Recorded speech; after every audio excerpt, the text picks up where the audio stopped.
What's going on, everyone? Have you joined us? Oh, hello, welcome to the 86th edition of the Chronicles of Podcast. And Jamie, as I look around, I'm just trying to work out it's the Chronicles of. Hang on, there's so much in here, it's ridiculous. I found it. James Scarlett. It's the one. Oh, amazing. This is a good one. Guys, you're going to love this. It's going to be great. I want to keep going, but I can't think of any more words because my brain's going, no, just get on with the show, please, Ginger. We don't need this here. So we'll crack on. Hit it!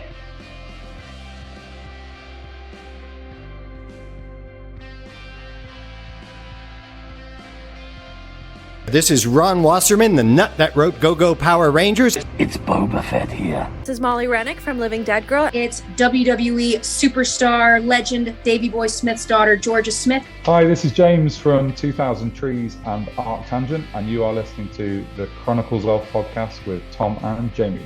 Serial innovation must have stopped in the 90s. Pluto's my boy, Pluto's my game. Pluto is where I put my name. Bring me back my white chocolate Cocoa Pops. Hello, everybody, and welcome to the 86th edition of the Chronicles of Podcast. And these are the Chronicles of James Scarlett. It is I, the bearded brummy Jamie, and joining me, as always, this handsome bugger right here. It's Scotsman Tom. I definitely can't work the song out. The tears don't fall, they crash around me. Nice, makes sense. Bullet obviously headlining 2000 Trees this year. And we have one of the owners, one of the directors, one of the band bookers on the show this week, Mr. James Scarlett. So very excited to get this one out, boys and girls. Yeah. This is going to be wonderful. Yeah. But Jamie, who looked at their dead pet and went, that needs stuffing? Yeah, that looked great on my mantelpiece, actually. It just completely dead, but stuffed, full of whatever they stuff it with. Taxidermy is one of the most mental jobs ever. How do you even learn how to stuff dead animals? It's not so much how do you learn, it's what the fuck makes you want to do that for a living? I just think it's absolutely... I get people get upset. People, I miss my dog, I miss my cat. But surely you'd rather have the memories when they were alive rather than them just sat dead on your mantelpiece or on your fireplace or, I don't know, on your TV rack or something. I don't know. Kallax unit that I've got. I just don't know who then went, I really, really want to stuff animals full of stuff for a living. I don't get it. Bring them back to life. It's weird. So weird. Here's an idea, guys. If you miss your pet, put a photo up on the wall. You don't need to stuff them and put them in place. What'd be weirder is if we did it with humans and family members. So that's the point I was going to get to. That's the point I was going to get to. Like, what if it gets that sort of point where it's like, oh, I really miss Grandma. That's all right, love, because she's in the living room. Wait, what? Oh God, she's right there. Look at her, and it's just like that, just like completely still, just like without. I'd be even waiting for that. There's just like a horror. Is there a horror film about Taxidermy? There's got to be, surely. There's got to be. There has got to be. Could you imagine coming home pissed as a fart, not knowing what's left and what's right, and walking in and seeing Grandma on the sofa who's been dead for years? You would be freaked the fuck out. That, or it'd get even weird if you're like, hey, do you come here often? Yeah. Granddad's on a tickle. No. Oh, Eleanor, I miss you. Oh. If I were 6 years older.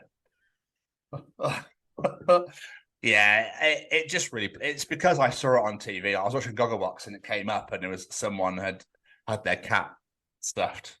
I was going to say taxidermied, but I don't think that's a word.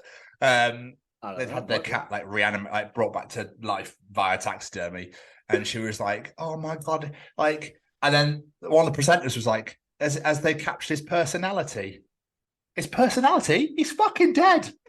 He has no Like, personality. What are you on about? Like, no. And his eyes were like that. It's like, no, not for me. No, I think Dermot O'Leary was just like there going, oh my fucking God. But he was trying not to make his, like, trying to let his face know. Because when it came up, it was in a fucking box as well. When it came out of the box, he was there going, oh my shit. We're really doing this? Fuck me. Okay. Cool. Yeah. I know someone that owns a stuffed animal, but it wasn't one of her pets. She just brought it because it really amused her, because my friend's weird. But yeah, she calls it Captain Prickle Paws. I think it's not an otter. What is it? I can't remember what it is. I think it's like a meerkat or something.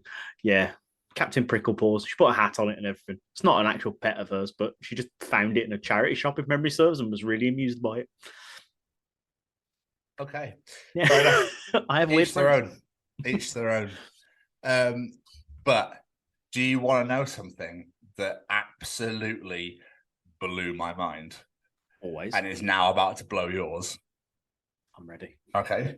If you take all the British coin that exists right now and put it together, it makes a shield.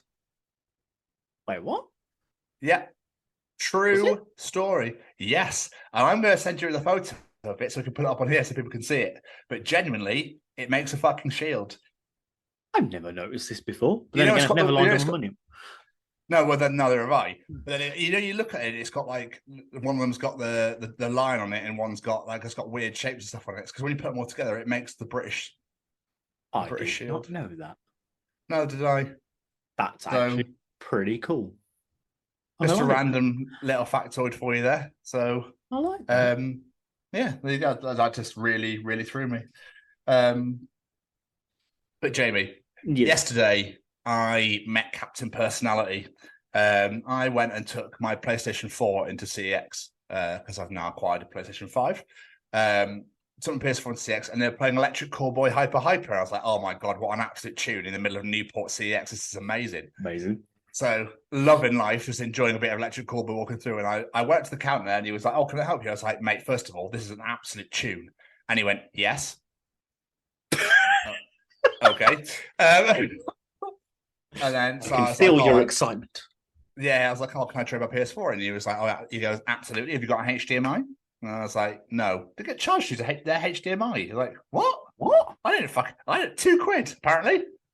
If you want your shit tested, make sure you fucking take a HDMI cable with you. I mean, I didn't go, oh, but, I'm fucking a slow way. I better take my HDMI cable with me. So fucking weird. Yeah, you get charged for using it. Anyway. That's weird. Put it all through, yada, yada, yada. And then another song came on, which is by a band called Egypt Central. It's called Over and Under. It's from the early 2000s. It's a proper new metal song. It's fucking amazing as well. So I was loving that. And I was like, dude, this place is amazing. He went, is it? You're enjoying the AI-created playlist on Spotify, are you? And I was a bit like, you're a fucking dick. Like, sorry, Captain Personality. Do apologize. Just trying to have a bit of banter, a bit of fun, just engage in a bit of conversation here. And then a girl comes past who works with him and was like, what did he say? He's like, oh, he's just celebrating the fact that an AI made this playlist on Spotify. Like, you are a fucking knob. What? I was like, yeah, cool, thanks, man. I know. I was like, cool, cheers, bud. I was just trying to engage in conversation, but never mind, yeah. He's clearly done all his CEX customer service training. Well, yeah, I know. You. Tell me, right? Absolute knobhead. I walked into CEX the other day because I told you I had a massive clear out of all my CDs and DVDs. Yes. Lugged 3 fucking bags to CEX and turn around and go, we're not taking DVDs anymore. We've got a warehouse full. I don't think many of our stores are taking them now. I was like, I'm not carrying these back to the car. So I just went and gave them all to the charity shop. I was like, fuck this. I'm not carrying all these back to the car. Dude, do you know what? It's because everyone's fucking doing it now, clearly. Yeah. I was like, let's be fair. I've got 3 giant bags here. I'm probably going to get about 20 quid. Fuck it. I'll just take it to the charity shop. I'll be fine. Oh, Jamie. I was like, carried them all the way there because there was no parking near the shop. I was like, I am not carrying all this back. I turned to Becky. I was like, what are we going to do now? She was like, we're not going to town. I was like, I could put them on Music Magpie. She's like, can you bother to scan them all? I was like, no, not really. She's like, should we go to a charity shop? I was like, yeah, sorry, come on. There's a new one called Zip It, which we were taking them all, and they come and collect it. Well, I didn't know that existed. I could have done with this information a couple of days ago. Sorry, bud. It's all good. It's all good. But like, who buys them anymore? Like, I went to HMV and I was like, really? Still DVDs and Blu-rays going? Like, why? Yeah, we've barely got any left now. I kept all my superhero stuff because it's, my little collection. Becky's kept all the Disney stuff, and we've kept a couple of box sets and random bits and stuff like that. Kept Disney stuff. It's a fucking streaming site for it. She wants to keep them. And Marvel. She wants to keep them. I want to keep them. I like Disney Plus. I want in my little collections, all right? But all the rest, all gone.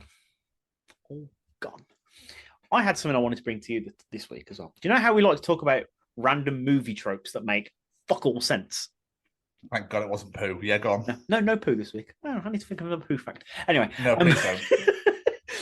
I was listening, I can't remember what podcast I was listening to now, and they mentioned this, and I was like, that is a really good point. When you watch a film and an ATM, hole in the wall, cash machine, whatever, breaks, why do they always spray money out like it's coming out of a fucking hose? Have you ever seen an ATM give money in that way? I really fucking wish. How amazing would that be? Do you know what I mean? Right. I'm like, fucking right. It's 20 raining, George. Hallelujah. It's raining, Churchill. Amen. Do you know what I mean, though? Have you seen it when this one flies out? I'm like, no cash machine gives out money like this. Why would a broken one do this? Doesn't it normally just open and you got to put your hand in and take it out? What? I think normally here if it breaks, it just goes error, error, error, and then it just like flashes up or whatever, and it just doesn't do anything, or just eats your card. Or in my case, they just don't work when you really need to find a cash point. I mean, not long ago, I was desperately trying to find it. We went to about 4 in the end, and it took us about 4 attempts to find a working one. Because everyone, you're like, there's one. Get out of the car, go over there. Sorry, not in order. Son of a bitch. These scammers, boys. Bloody shit. But yeah, made me chuckle. But finally, I was sat watching. I think I was watching wrestling. I was watching something. It might have been Simpsons. I had something on TV, and there was just this music outside. It was just so loud. I was like, "What the hell is this?" So I was like, "Yeah, thanks, mate. If I want to listen to your shit, I want to put it, whatever." I was like, "That's why I like to put my own music on and drown them out." So I went on the balcony to have a look. I'm not joking. There was a dude making a music video. Wait, what? There was a guy walking with the camera, walking backwards, and he was just going, "Yeah, in it, bruv. Yeah, we have cars and bangs and hose and shit in it, bruv. Yeah, we have knives and stab shit and fucking shoot things up, bruv, in it. Yeah, we have cars and we drive them fucking really quickly, bruv, in it." And I was just like, Greatest awesome rap song ever. You're fucking cool. Having a weird ass Newport Bridge behind you, and the river, and then where I live. You could have been a music video. Imagine I'm on the top floor, so imagine it pans back and there's just you on the balcony going, "Wake up, shut the fuck up! I'm trying to watch The Simpsons." But it just, I mean, he had absolutely no charisma. It's just like, "Yeah, bro, I'm in the thing, and then this happened," and it's like, "Yeah, that's great." I mean, it just, I don't know. Am I getting cynical at my old age? Probably. If people want to do that, that's absolutely fine. That's up to them. It just disturbed my Saturday evening, and I wasn't very happy about it. How are you doing, my friend? Are you well? I'm good. I'm rather tired, but yeah, I'm good. I'm all right. I've just would really like to have a day where I'm not doing something. I'm so tired.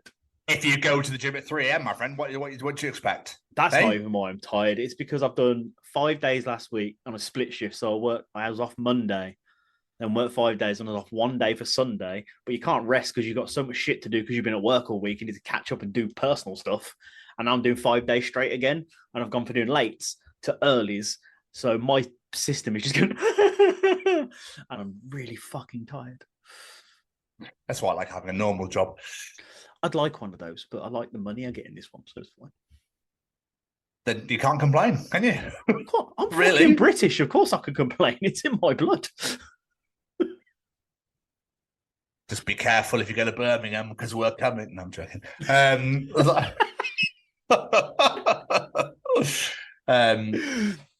Yeah, I'm all right, man. I'm okay. I'm just, I don't know. Nothing really happens. So I'm not.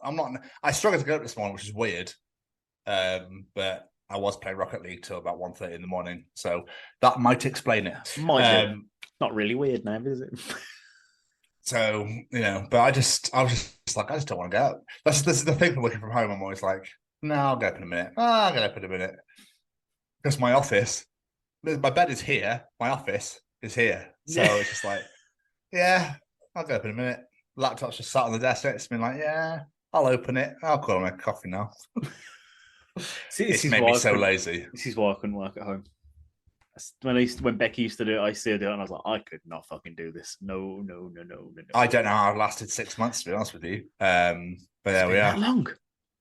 Fucking yeah, November I started. Yeah, I know. It's nuts, isn't it? Jeez. It's really nuts. But can you say past probation, Jamie? Past probation, Jamie?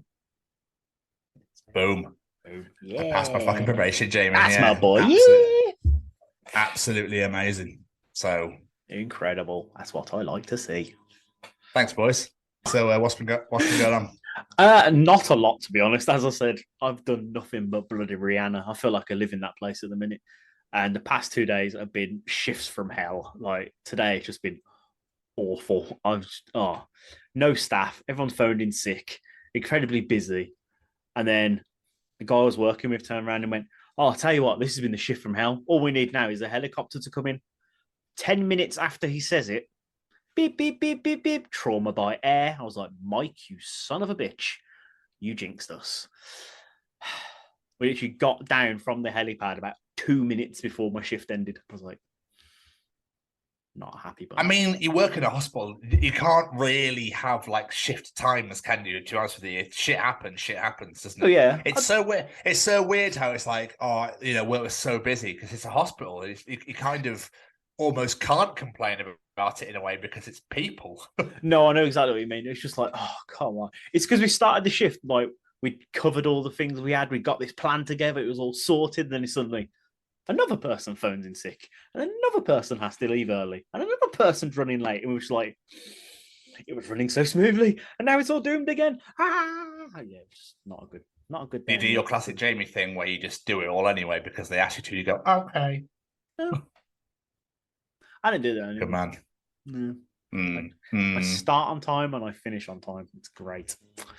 But yeah, mostly that's all I've been doing. On my day off, we carried on sorting and clearing out a spare room. We went and picked up a sofa bed, so we've got that now. Just trying to get rid of all the old shit now. So that's getting nicely. We're getting ready for this weekend because we're going to decorate Olivia's bedroom.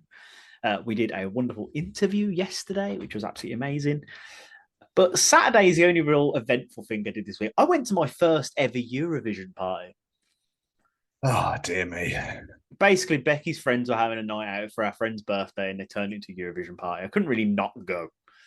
But my Eurovision party was really surreal because I got to go to a Eurovision party featuring Silanoz from Dimmu Borgir while he was dressed as Anna from ABBA.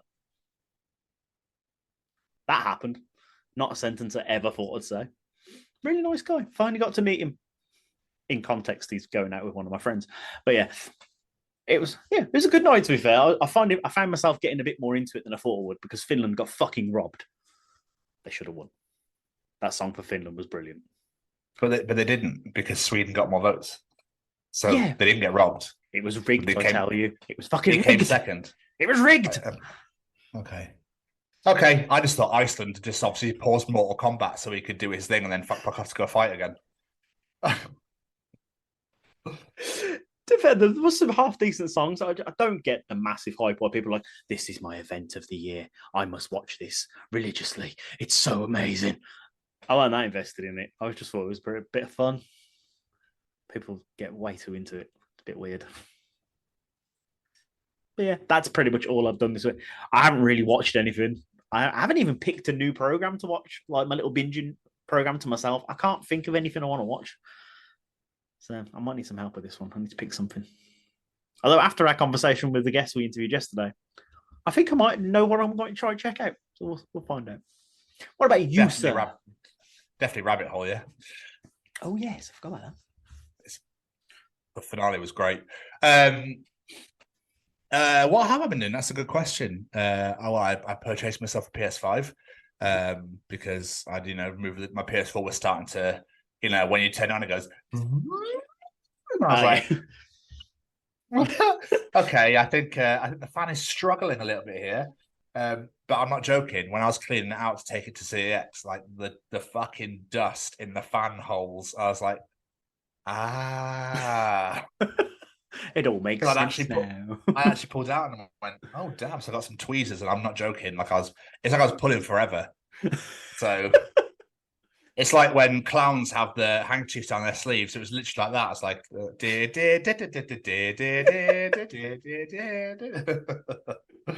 I was waiting for a pie to hit me in the face. So I was doing that for a little bit. Obviously, I've been Rihannaing. The weekend I did absolutely nada. It was great. Bastard. Karis is very unwell, so it was a case of just rest and relax. So that's literally what I did. So caught up a lot of wrestling, watched the footy. Watch the footy, mate. With the lads. I don't know. Well, I have no lads here to enjoy with them with. So yeah. So I did a little bit of that. I started a show called The Last Thing He Said, which is on Apple TV with Jennifer Garner and Jamie Lannister from Game of Thrones, whose name is Nicolaj something. Yes. Sorry if he's listening. I do apologise. If you are listening, come on our show, please. All that, yeah, that'd be great. One day, my friend, you never know, do you? You just don't know. You don't know who listens to the show, so I completely butchered your name, so I do apologise. But that was all right. It's a bit. I like things that are like bang bang boom boom. Here we go, straight away. Whereas it's just like, oh, I'll be there in a minute. And you're just like, yeah, great. It was, how like old people pull off at junctions, like it's like really fucking slow. Yeah, come on. Yeah, so I literally felt like I had road rage for TV. It was weird. Yeah, finished Rabbit Hole, like I just said. Great show, great series. If you've not seen it, you need to. Highly recommend. So that was a show that was like, Jesus Christ, what's going on? What happened there? When is fucking falling off that? So yeah, I really, really enjoyed that show. And I finally watched The Return of COVID, post-COVID South Park. The 2-hour special. Oh my god, it's amazing. Is it? I've seen a few clips. Amazing. I will need to watch it. It's great. So I need to watch the streaming wars now. I've not seen that yet. But it's all on Paramount, so it's great. Just fucking start smashing out a bit of Paramount. Paramount's all right. It's not amazing, but it's got South Park on it, so that'll do me fine. But other than that, James, I didn't do the interview last night. I mean, I see what I did do. I did a Razor's Edge interview last Friday, which got dropped today, which was with Mike from Devil Driver. And that was 50 minutes of absolute beauty. I mean, he did talk about a lot of 80s bands, and I was like, yeah. I was like, where's Jamie? He's like, oh, Def Leppard with this band, when this person did those songs, and I was like, I don't know. So I went, yeah, I was like, I really liked When Love and Hate Collide. That's the only one I know. And he went, awesome, you stuff I don't like. That's with blah, blah, blah, blah. I was like, yeah. But no, it is awesome. It is great. And I really, really, so thank you to the Razor's Edge for letting me, giving me the reins to speak to Devil Driver and Buck Cherry in 1 week. That's nuts. Two huge interviews in back to back. So no, it was great. There's a little Devil Driver spoiler. There's a little, bit of exclusive at the very end of the interview. So if you're a massive Devil Driver fan, I'd highly recommend you go and check that bad boy out. So it's cool as fuck. So yeah, other than that, James, we're both quite tired. We're both, off to a very slow start. Sorry, guys. If you will, go to the gym, Jamie Westwood. Sorry, guys. Sorry. I tell you what, we'll pick it back up for Jamie's favourite segment. But before we get there, let's hear from Braden at Stay Cozy. All right, is this thing on? Well, howdy doody, everybody. This is Braden Berry from Say We Can Fly, founder of Stay Cozy Clothing, your one-stop shop for the coziest, most fashionable hoodies, t-shirts, and more. Gosh, Mickey. That's right, folks. And we're proud to say that we are now sponsoring the Chronicles of Podcast. Ouch. Hosted by Tom and Jamie. Like, you can get 10% off, man! That's right, Shaggy! Just use the special code, The Chronicles, at checkout. Oh, boy! Jamie, yes, shall sir. we get to your little favourite segment here? Oh, definitely. It's time for Callum's Treachings. Yes. Do you want to know something? Callum will be able to tell you in Callum's Treachings. Is cereal soup? Ooh. Okay. Are you ready? I am ready. Callum is back, ladies and gentlemen. Treach the nation, treach the world, to treach the universe. Let's begin. Jamie, what is Callum treaching us this week? Millions of people wake up at exactly the same time every single day because that's the time they set their alarm clock on their phone for. That's a very good point. That's a bit crazy. creepy. Is it? A little bit, because you think most people say 9 to 5 is your general start time. So most people probably set alarm for about 7, I'm going to guess. So that's a fuck ton of people setting their alarm for 7 o'clock in the morning. That's a really... It's amazing. It's amazing how alarms just don't go like, nah, from like all the way across the country. You know what I mean? Like this, like one big fucking like foghorn or something. Just hear it in succession going down your road. That'd be crazy. Obviously, phones aren't that loud. I mean, mine fucking is, I suppose. But everyone getting up to the teeth at the same time. That's so crazy. That's weird, man. That's weird. It's weird. Have you ever got that thing where you woke up and go, "What? Dave will be up, and Haley will be up, and Heather will be up, and Paul will be up, and Dave will be up, and Steve will be up, and Owen will be up." Like, do you think all the people you work with who you know start at the same time as you, more than likely have set their alarm for the exact same time? Because you're just like, we're all up together, team. Let's go. It's so weird. It is so weird. I mean, I go up at 8:50 to start work at 9. Yep. Because like I said, Jamie, my bed is here and my office is here. Very true. I literally roll over straight to the seat like, oh, yeah, day begun. What's going on? And it gets to the meeting out there. You're like, yeah. What's going on? Sorry, coffee. Yeah, absolutely. I can't believe he ate that pig whole. What? I start work in 10 minutes. I need my morning poo. I'm going to be late for work. It's only in the next room. I've timed it. The bathroom is next door to me as well, so genius. I time it. I've got my set how I do things. I like it. So yeah, everyone's got their routines, man. Oh yeah. I wonder. I know I like waffed at you earlier for poo jokes, but I wonder if people took a shit at the same time. Would it like would the drains and the sewage be like, Jesus Christ, I can't handle this much?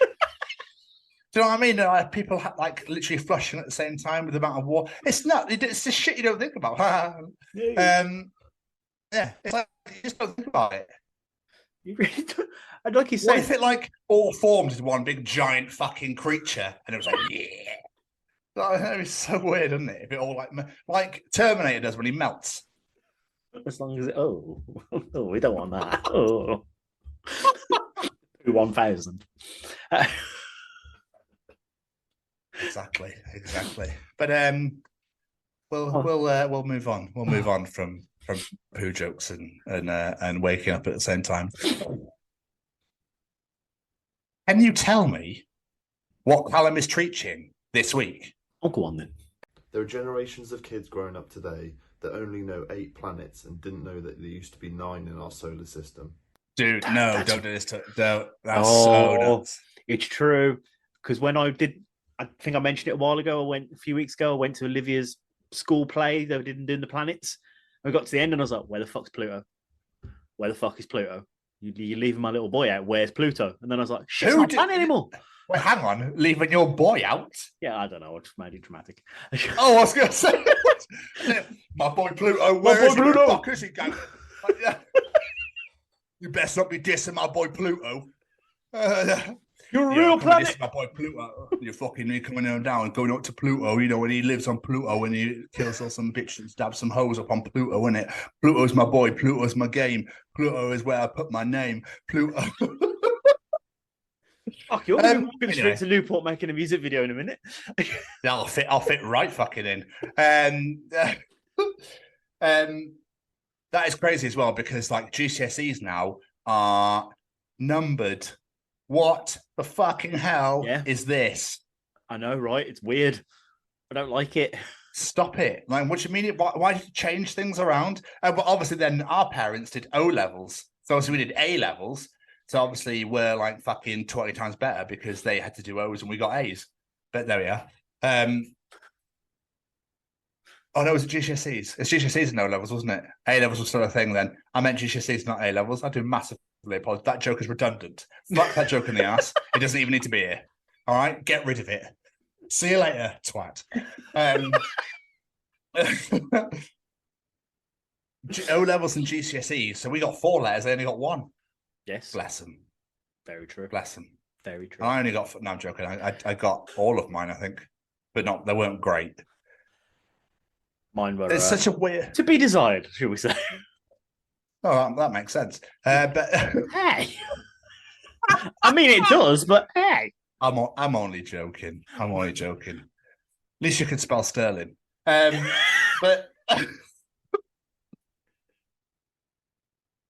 I just don't know why they keep needing to fuck with the education system. I don't know. Stop it. Just leave it. It's fine as it is. You don't need to keep fucking around with it. The things they fuck around with are fine. Fuck with the things that aren't fine. Introduce life skills, please. Yeah, how to do taxes. Who was the person that went, yeah, we should definitely debunk Pluto now, it's not a planet anymore? Who got to make that decision? Who was that person? Oh yeah, that's what we were talking about. Yeah, why? What's wrong with Pluto? What did it do wrong to go suddenly lose its planetary status? Was it fucking Ron down Tesco in Gillingham? I've had enough. I tell you what, Sandra, right? There's fucking 8 planets in my view. Only 8. Gillingham's in the south, but I don't know why I put Yorkshire accent on. Fucking hell, mate. Fucking Pluto is not a fucking planet, if you ask me. All right? Is that your south southern accent? Fucking no. I tell you what, mate, you got to fuck Pluto. It's not a fucking planet, all right, Sandra? I'm fucking Australian now, mate. So for some reason, I'm living in fucking Gillingham because fuck Melbourne. It's too fucking hot. Too many fucking snakes. Too many hot babes. I can't be dealing with Australia anymore. Fucking Gillingham is the place to be, mate. Give it up for old Gillers. Is that what you call yourselves around here? Gillers? Yeah, I'm a fucking Giller, mate. Fucking League 2 Gillingham. That's what we love to see. Can we move on before I get sick? I don't know. Talking about Pluto to an Australian living in Gillingham. Oh,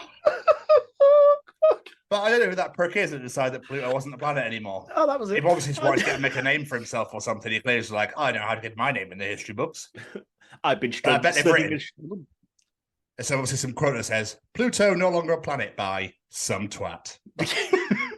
I've been studying astronomy for years. I want to make a statement. I've decided that fucker is no longer a planet. And it's not called Jupiter anymore. It's called Jupiter. It's called Uranus. No, it's Uranus. Which would make more sense if it's actually Saturn, because Saturn's got the hoops. Who names his fucking planets? They're named after Greek gods or something, aren't they? I think so. Somewhere, yeah. So did they not exist before the Greeks? Because the Egyptians are first, apparently. That's a good point. The fuck knows. Yeah. It really knows. Was it because the Egyptians named them by hieroglyphics, so there's no actual word for it? It was just like, this one bird, this one pharaoh, this one weird eye with makeup over it. Right, I think we're offending Egyptians. We better move on. Probably. And finally, Jamie, Callum's Treachings again still? Is it the last one? What is it? Oh, the last one. Cereal innovation must have stopped in the 90s because you never see new cereals being advertised on TV anymore. He's got a very good point. Very good point. Very good point. What they do is they take the cereal that already exists and put a flavour or a sugar on it and call it frosted or berry. Yes. Now, literally, frosted. I'm waiting for frosted honey nut loops. And fucking, oh my God, honey nut loops. Just cereal in particular. Fruit and fibre can get in the bin. Like, no one wants fruit and fibre, okay? And that all right shit can go as well. But the rest of it's fine. muesli, Weetabix. But he's got such a great point. But it's like with movies and music. It's like they've got to a point now where they're like, shit, everything's been done. Better rehash it. Better rehash it, boys. Do you feel like if you said to me, think of a new cereal, I'd struggle to think of something that hasn't already been done. I mean, is there a banoffee flavored cereal? I was going to say, other than adding flavour to things that have already existed, like we said before, I can't really think of anything that hasn't already been done. I'm waiting for vegan cereal. No, I'm surprised that's not already a thing. Well, it is cornflakes. Yeah, cardboard. That's Callum. I'm trying to make this funny, and I can't. It just I hate those ones. He's like, yeah, he's right. Fuck, yeah. I've literally racking my brain. And Americans just come up with everything. I think Americans make them by character, don't they, rather than actual. Yeah.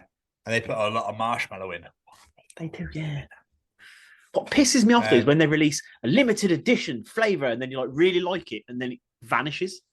Like, bring me back my white chocolate Cocoa Pops now, you bastards. I loved them. Loved them. They were so good. And then they disappeared. And I was like, where the fuck are they? Give me them back now. Look, they were all right. Cocoa Pops are a bit boring. They're just tiny. Like Rice Krispies. I mean, who loves Rice Krispies? No one loves Rice Krispies. But even then, that's not really original, is it? We got a Rice Krispie. We made it chocolate instead. It's not really original, are it's just someone else with a flavour added. But again, it's all character based. I used to, do you remember all those adverts with the monkey and the? Yeah. Do you remember everyone said the monkey was racist? Was that a thing? I thought that was a thing. I feel like I remember this. Cocoa Pops is racist. Or Cocoa Pops are like this world is insane. Anyway, we better not dabble in that. We better move on. I was going to say, do you remember when the Mighty Boosh sued the Honey Monster? I just remembered about that. No, because I don't like the Mighty Boosh. Is not my thing at all. Yeah, they did a thing in the Mighty Boosh. It was like a way of singing a song, and then they did it in a Sugar Puffs advert.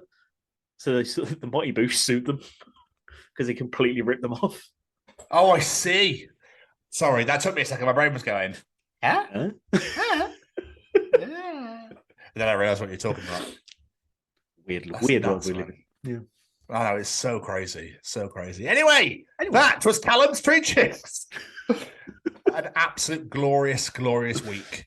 Yeah, I hope Shane's all right in Gillingham. Oh, Gillas. But Jamie. Yes. I now have to follow this. Yes, you do, sir. It's time for Tom's Journal. Read to me.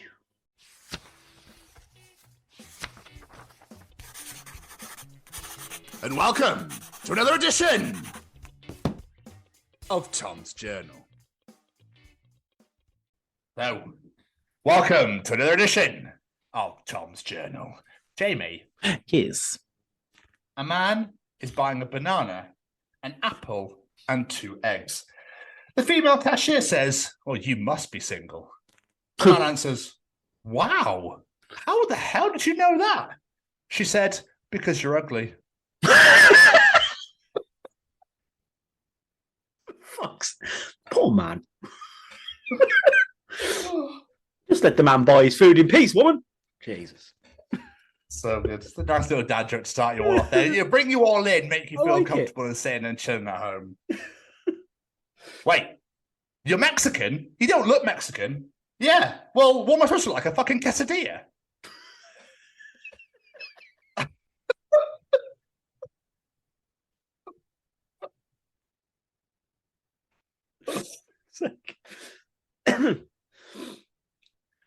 Disney teaches us to hate stepmothers. Pornhub, on the other hand, takes a completely different approach. I never thought we'd be comparing Disney to Pornhub, but here we are. Everyone loves a fucking stepmother on Pornhub for some weird ass reason. Or a stepsister. They're not fussy as long as it's step. You fucking love your stepsisters on black leather couches. Not about that. For people that don't know, that's a reference to something we did last year in regard podcasting, of course. Podcasting, just there. Yeah. Nothing to do with my stepsister on a black couch. It was definitely on a live show back in 2021. Yeah, bloody hell. That sounds even weirder. I've dug myself a massive hole here. You've dug me into a fucking hole, not you. Yeah. Sorry, Jamie. We'll move on. So, I love this. Will you marry me? Is a marriage proposal, yeah? Yes. Will you marry and me is a foursome proposal. Will you marry me is a time traveler spoiling the future.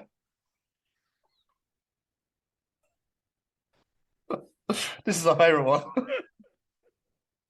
Will you marry me is a cave woman trying to make Will, who has amnesia, remember who he is.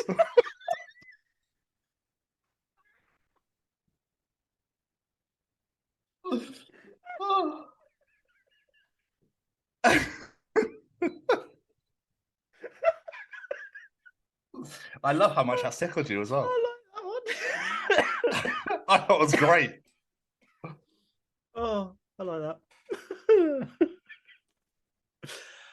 So, sober in a taxi, please stop talking to me.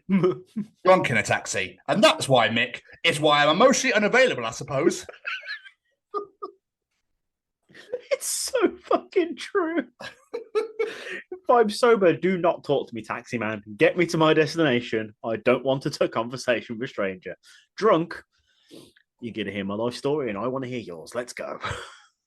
When we got that Uber ride after Primordial from Wolverhampton to Birmingham, and he started talking, I was like, "Oh fuck!" I was like, and then he shut up, and I was like, "Oh my god, yeah!" And it was the lushest Uber ride I've ever had. It was so nice. You fell asleep, I think, about 4 times.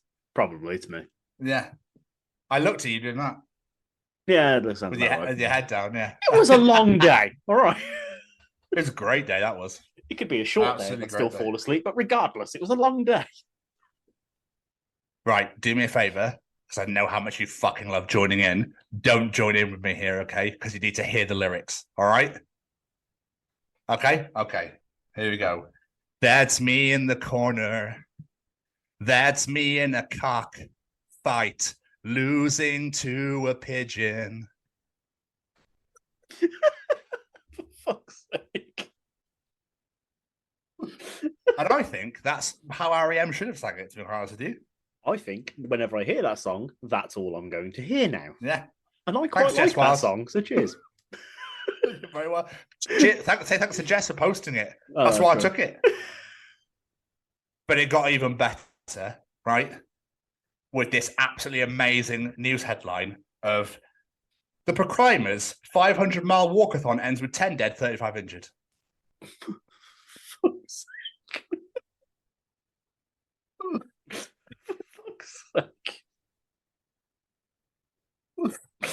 Oh, I love these. I've got so many great ones. I love this segment. Not because it's my segment, but I just love it because the stupid shit that I find is great. Brain, eat that entire pizza. Stomach, look, please don't. Me, pizza. Stomach, I'm hurting so much. Me, oh my God, I feel sick. Brain, eat that dessert. Me, okay. Stomach, oh my God. Welcome to my life. Me and Keris went for lunch today down Friars Walk, the only nice bit they've done up. I went to a cafe and I had a panini and we had cake. And it's like, oh, we'll get a box in case we don't eat the cake. And I was like, you want to get a box? What for? So I ate the panini. It was like, the panini was tiny. I was like, oh, that's not enough. There's not a lot in there. Started in the cake, finished it and went, oh, God. I hate that.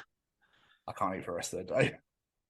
Oh, I hate it when that happens. You get surprisingly full. You're like, this isn't a lot of food. I'll be fine. Destroy it 2 minutes later. You're like, whew.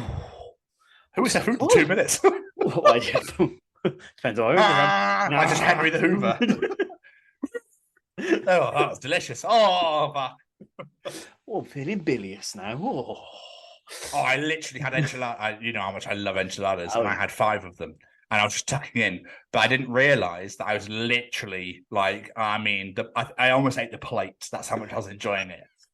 To the point where I started hiccuping. I was like, "I'm hiccuping so much now." I was like, "I feel really sick," and I realized I had like a half left. I just sat down 3 minutes ago.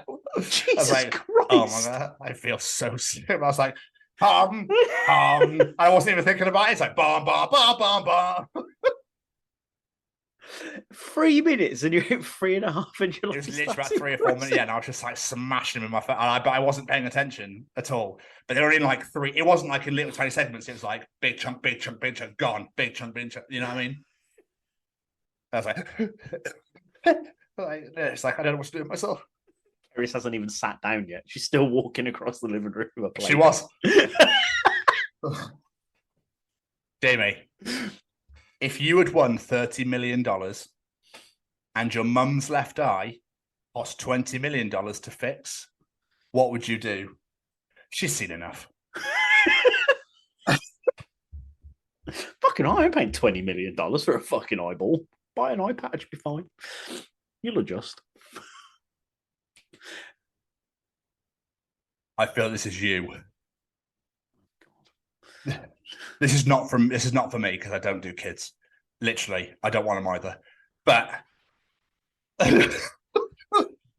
thanks for clarifying. I realised I dug myself massively. I was like, shit, I'm going to get out real quick.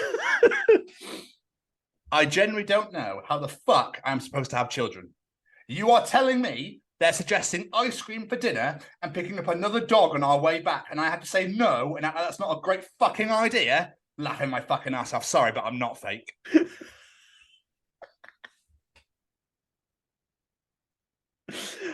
I can't even deny you that, considering what I told you. Olivia had ice cream for ice lolly for breakfast while we were in Spain. So there we are.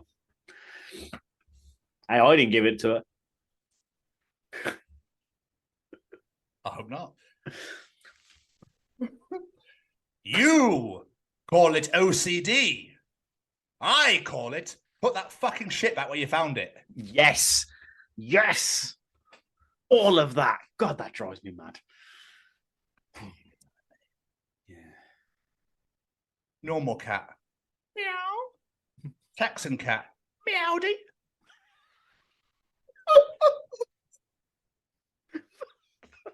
That might be the dumbest journal entry of all time. 2 more. 2 more. I will get out of here. All right, 2 more.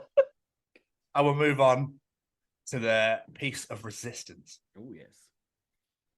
Somebody asked this question online. How do I stop my husband from going goblin mode during sex?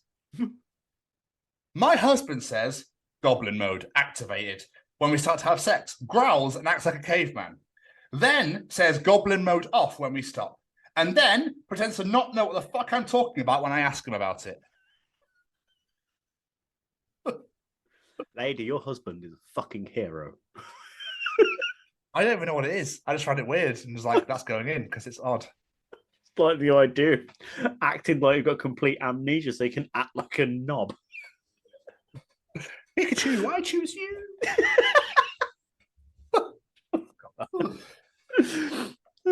And finally, Jamie, I just loved this. At the age of 65, my grandmother started walking 10 kilometers a day. She's 92 now. I've got no fucking clue where she is.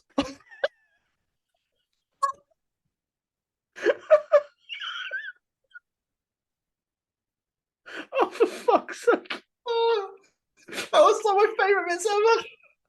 I had to, I know that. I had to, because that was another edition of Tom's Journal. Oh, that's an impressive record journal. 2 of the dumbest fucking journal entries ever, but they are superb. Fucking meowdy.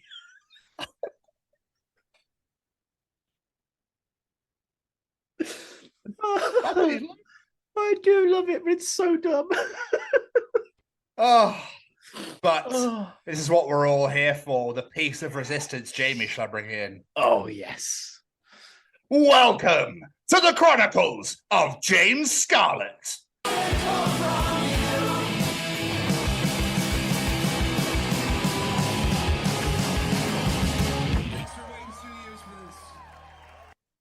James Scarlett is one of the organisers and band bookers for not one, but two of the biggest independent music festivals right here in the UK. Two fantastic festivals. You've got 2000 Trees taking place this year between the 5th and 8th of July.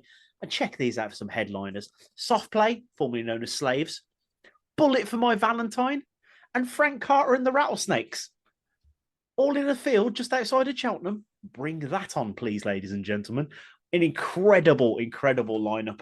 And of course, there's the Arctangent Festival as well, 16th to the 19th of August in Bristol. You've got Devin Townsend, Converge, and Halung, two very different yet amazing music festivals. And this man pulls it all off. It's absolutely incredible. And you get to find out just how he does it in this incredible interview. We do. We want to say a massive, massive shout out to Hayley and Matt at Good as Gold UK. Thank you so much for booking this for us and organising it all. It took some serious doing, put it that way. Or as I said, we just obviously try to get three people together. It's just how adult life is. When you try and arrange something and it's like, oh, I can't do that. Sorry, someone can we do this time? Oh, something's coming, you know. But no, we really, really appreciate your persistence and for getting it over the line. Thank you so much. It was an incredible conversation. So we are very, very excited for people to hear this one. It's definitely a doozy.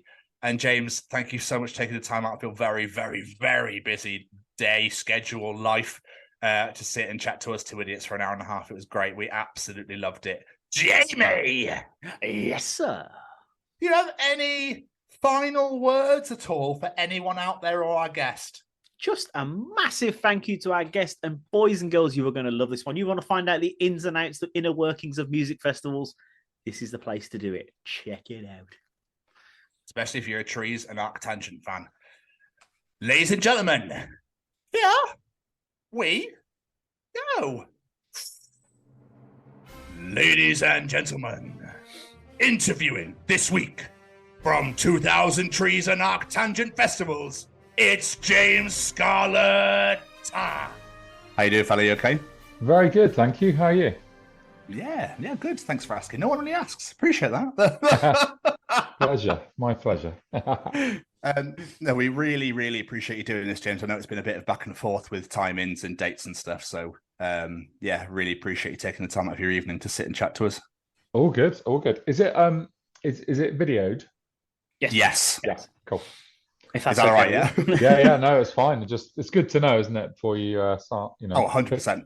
picking your nose and whatever. I mean, we'd still use the video anyway, but we just thought we'd ask just be polite.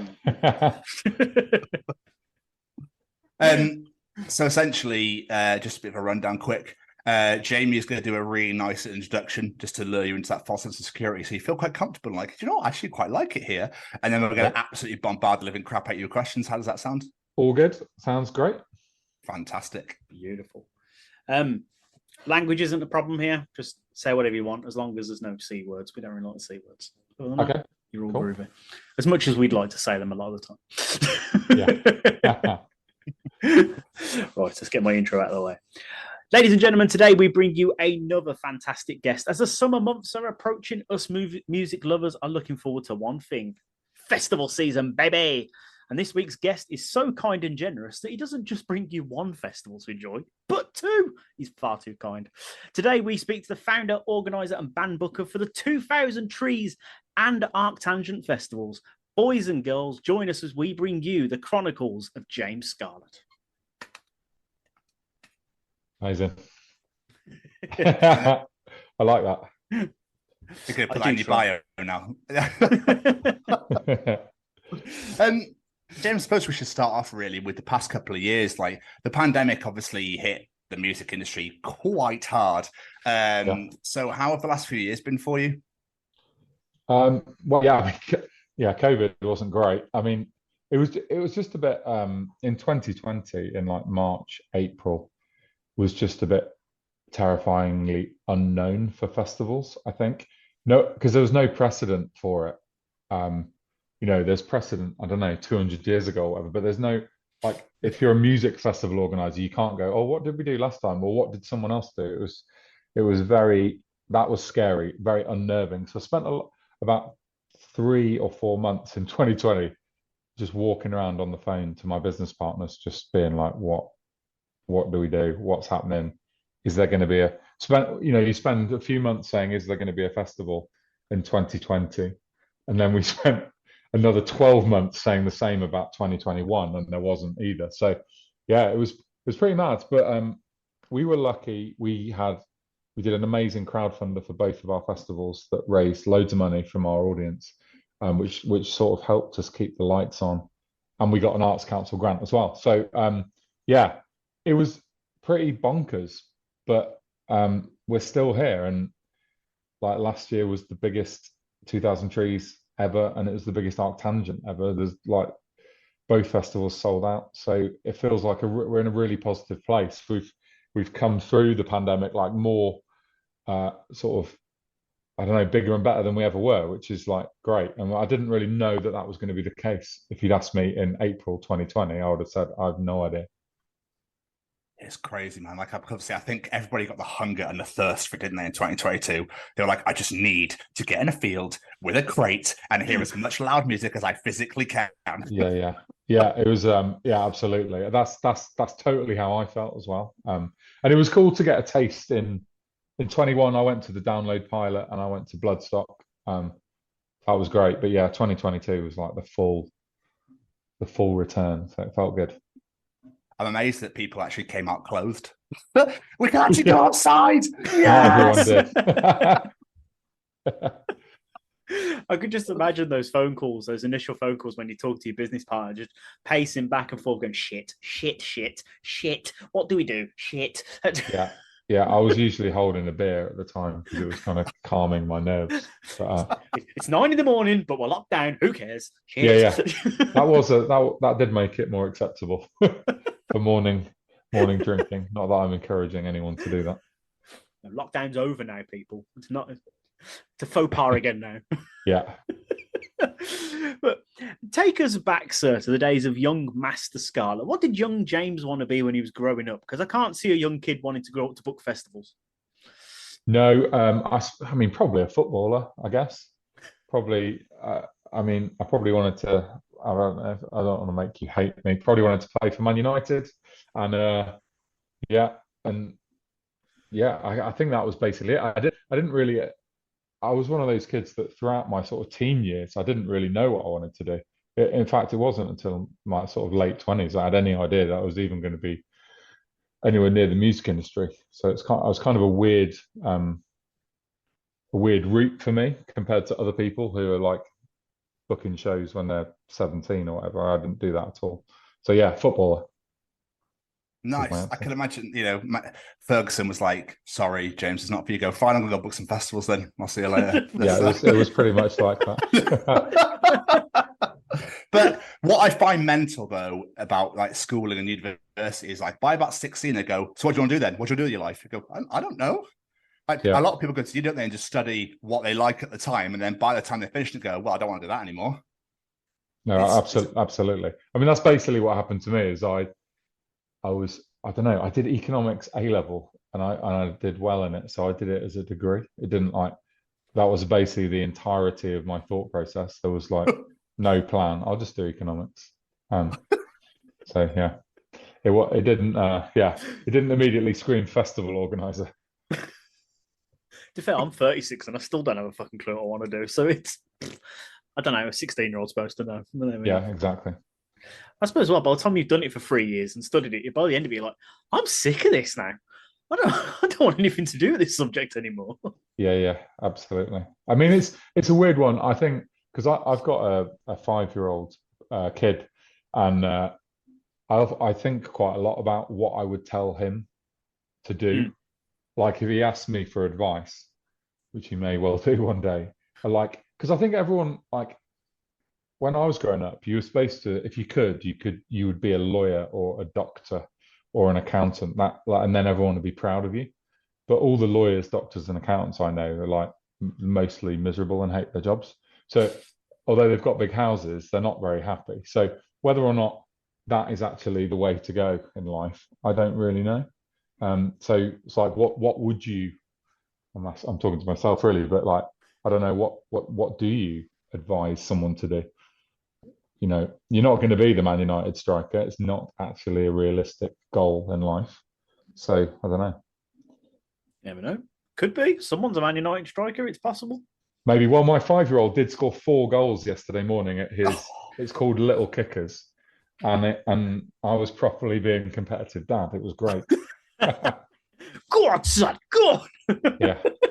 It's running up and down the sidelines. It was pretty much like that. So, obviously, you're known for running of these 2 festivals, but did you have a background in the world of music beforehand, playing a band, whatever it might be? Well, I mean, I played in bands, but not in a professional sense, just as like a hobby, just the same as I played football. I played in bands. You know what? I think it's easy to forget that the best bit of like playing in a band or playing sport or whatever is when you're not caring about anything else other than just doing it. Like when it's a hobby, is it when it's at its most like pure and best. So I did all that.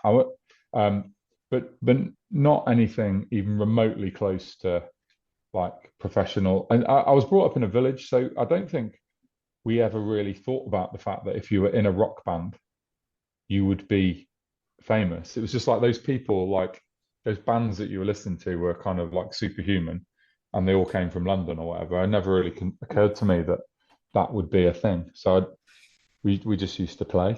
But yeah, I didn't have a background in music, and until we started 2000 Trees, I'd never done anything. I'd never promoted a show. I'd never put on an event. I didn't know any bands or any managers or anything. I knew basically nothing.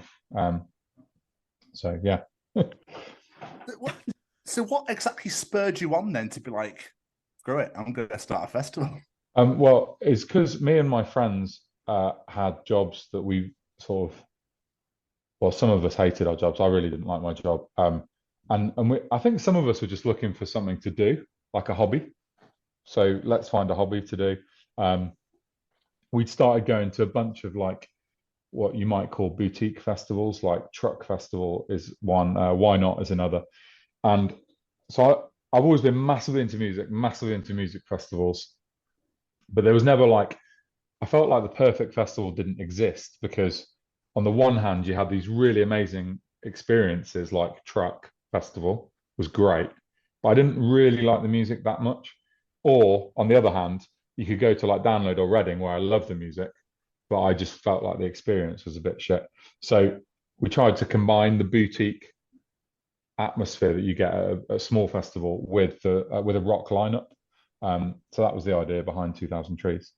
But we did it. I mean, we didn't know what we were doing. We just like boldly stumbled into it like it wouldn't be that difficult, without knowing the true horror of how hard it was actually going to prove to be.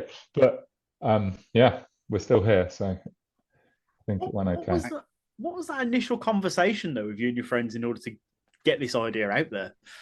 Well, I mean, it's important to note that this was not a business idea. This was a hobby, and we were just drunk at Reading. We were sat around the campfire talking crap, and basically saying we used to go to Reading Festival every year when it used to have lots of rock bands on it, and yeah, we just had too many beers and decided we could do something better. And then the next day, like on the Monday when we were all back at work, someone sent a message to the group saying, "Was that a drunken conversation, or are we really starting a music festival?" And then someone said, "Yeah, let's start a music festival," and we did. That was in August of 2006, and the first 2000 Trees took place in July 2007. Which is pretty good. We went from a drunken idea to 11 months later there being a festival. That's incredible. I was expecting it to be like 2 or 3 years down the line or something. That's nuts. Yeah. Well, if someone came to me now, like I often get asked for advice from like event management students and festival students and stuff. And if they came to me and said, "I've got an idea, I'm going to start a new festival in 11 months," I would say, "You're mad. Don't do that." I mean, like you need at least 2 years. I mean, yeah, but it was okay. Well, I mean, you're going from strength to strength now. I mean, look at it. I've never ever heard a bad thing against 2000 Trees. Everyone always absolutely loves it and always pre-books their tickets like the day after it finishes for the next year and that sort of thing. So, you're almost doing something right, James. Yeah, I mean, we're lucky. I think there's something about 2000 Trees that's taken on this like magical thing where people really just love being there. And I think that's there's a lot of reasons behind that, and I'm definitely not taking credit for all of them. It's just the fact that it's a really beautiful place in the Cotswolds. It's a stunning scenery. The bands are all nice. The bands tend to hang out for the whole weekend and hang out with the fans. And just it's just like grown this like community vibe, which I really think was a very organic thing that we didn't create. We didn't sit there like scientists in a lab working out what we wanted it to feel like. We just sort of bumbled into it, and here we are. And people love it. They really do, and we're really lucky. Amazing. I don't want that to sound like I'm saying we don't know what we're doing, because we 100% do now. I mean, people ask me onto podcasts because I'm like know what I'm talking about, but we learned that over the last sort of 15 years. You were saying earlier, like, this was the first thing you'd ever promoted. You'd done nothing like, but were you tempted beforehand to go, let's try a small show. If it works, we'll move on to a big festival. Which, like, fuck it, balls to the wall. Let's go at music festival. Yeah, I just didn't really. I mean, yeah, we didn't think about it. We just went straight in there. I think, again, if I was advising someone now, I would say start small, try and learn some things. I didn't know, like, if you were to list who the key people are in the live music industry, you could make a list of about 6 or 7 people, like a promoter, tour manager, booking agent. I mean, if you'd asked me in 2006 to list them, I'd have got 1 or 2 of the 7, and I certainly wouldn't have known what a booking agent is. And now I'm responsible for booking like 300 bands a year for 2 festivals. So, all these things could be learned. I mean, it would have been a good idea to start small and learn, but we didn't. We just went, bang, let's go. It's great. I mean, the thing I like the most about it as well is, and I'm quite intrigued by, you run Thursday to Saturday rather than Friday to Sunday. Why is that? Well, the original reason is because we always thought that Sundays were quite a damp squib at festivals, because basically what happens is, like, if you take Download as an example, Iron Maiden headlined the Sunday Download last year. Anyone who's a big Iron Maiden fan is there and going for it. But anyone who is a casual fan is like, I'm just going to take the opportunity to go home early. And I think at all festivals, that's what happens on the Sunday. People are much more likely, this is just my opinion, to take off the Thursday and Friday of the week before than they would be the Monday. There's just something about Mondays and Sunday nights that I feel kills the vibe of a festival. And they often don't end with this big bang of, isn't this amazing? They end on a bit of a damp squib with, half the audience heading for the car park. So that was the reason. I mean, often I revisit it in my head and think, is that a load of rubbish, or is that real? Are we being stupid here? Should we go ahead on Sunday? I don't know, but we did it at Arctangent as well, and we've stuck to it. Yeah, I think it worked. I think you're spot on. That's exactly what I thought the answer would be. But then I was like, because people gear up for the weekend, they get excited, like they're ready to go for the weekend. Whereas when it gets to Sunday, it's like, oh, I've got work tomorrow. Crap, now I need to go and I need to get back to travel, trains, and there's like none. So to me, it makes perfect sense. And you could be like, boom, thank you very much, Saturday night. But thanks everybody. Everyone has a great night, and then goes, right, Sunday, we're gonna go head home. Yeah, so you've got a whole day to like recover before reality hits. And for me, the reason I much prefer festivals to like live gigs, and the reason for that is because they're an escapism thing, where you're not. Yes. When I'm at a festival, I'm like at my happiest, and I don't mean at my own festivals actually, because I'm working. I am happy at my own festivals, but it is also stressful. But at other people's festivals, that's when I'm like at peak relaxed, peak happy, because it's a real escape. And what you don't want is to wake up on Sunday morning knowing that you're going to have to drive home that night. It kills it a bit, I think. No, I agree. Absolutely. I know Formula Live, that's really... And plus, people like to book the week off, not the week and one extra day. Yeah. I like that. That's great.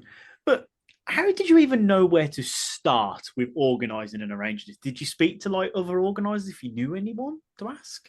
Well, we did know a guy Ralph who ran Why Not Festival. We were very tight with, so he helped us a bunch. And to be honest, it isn't rocket science, right?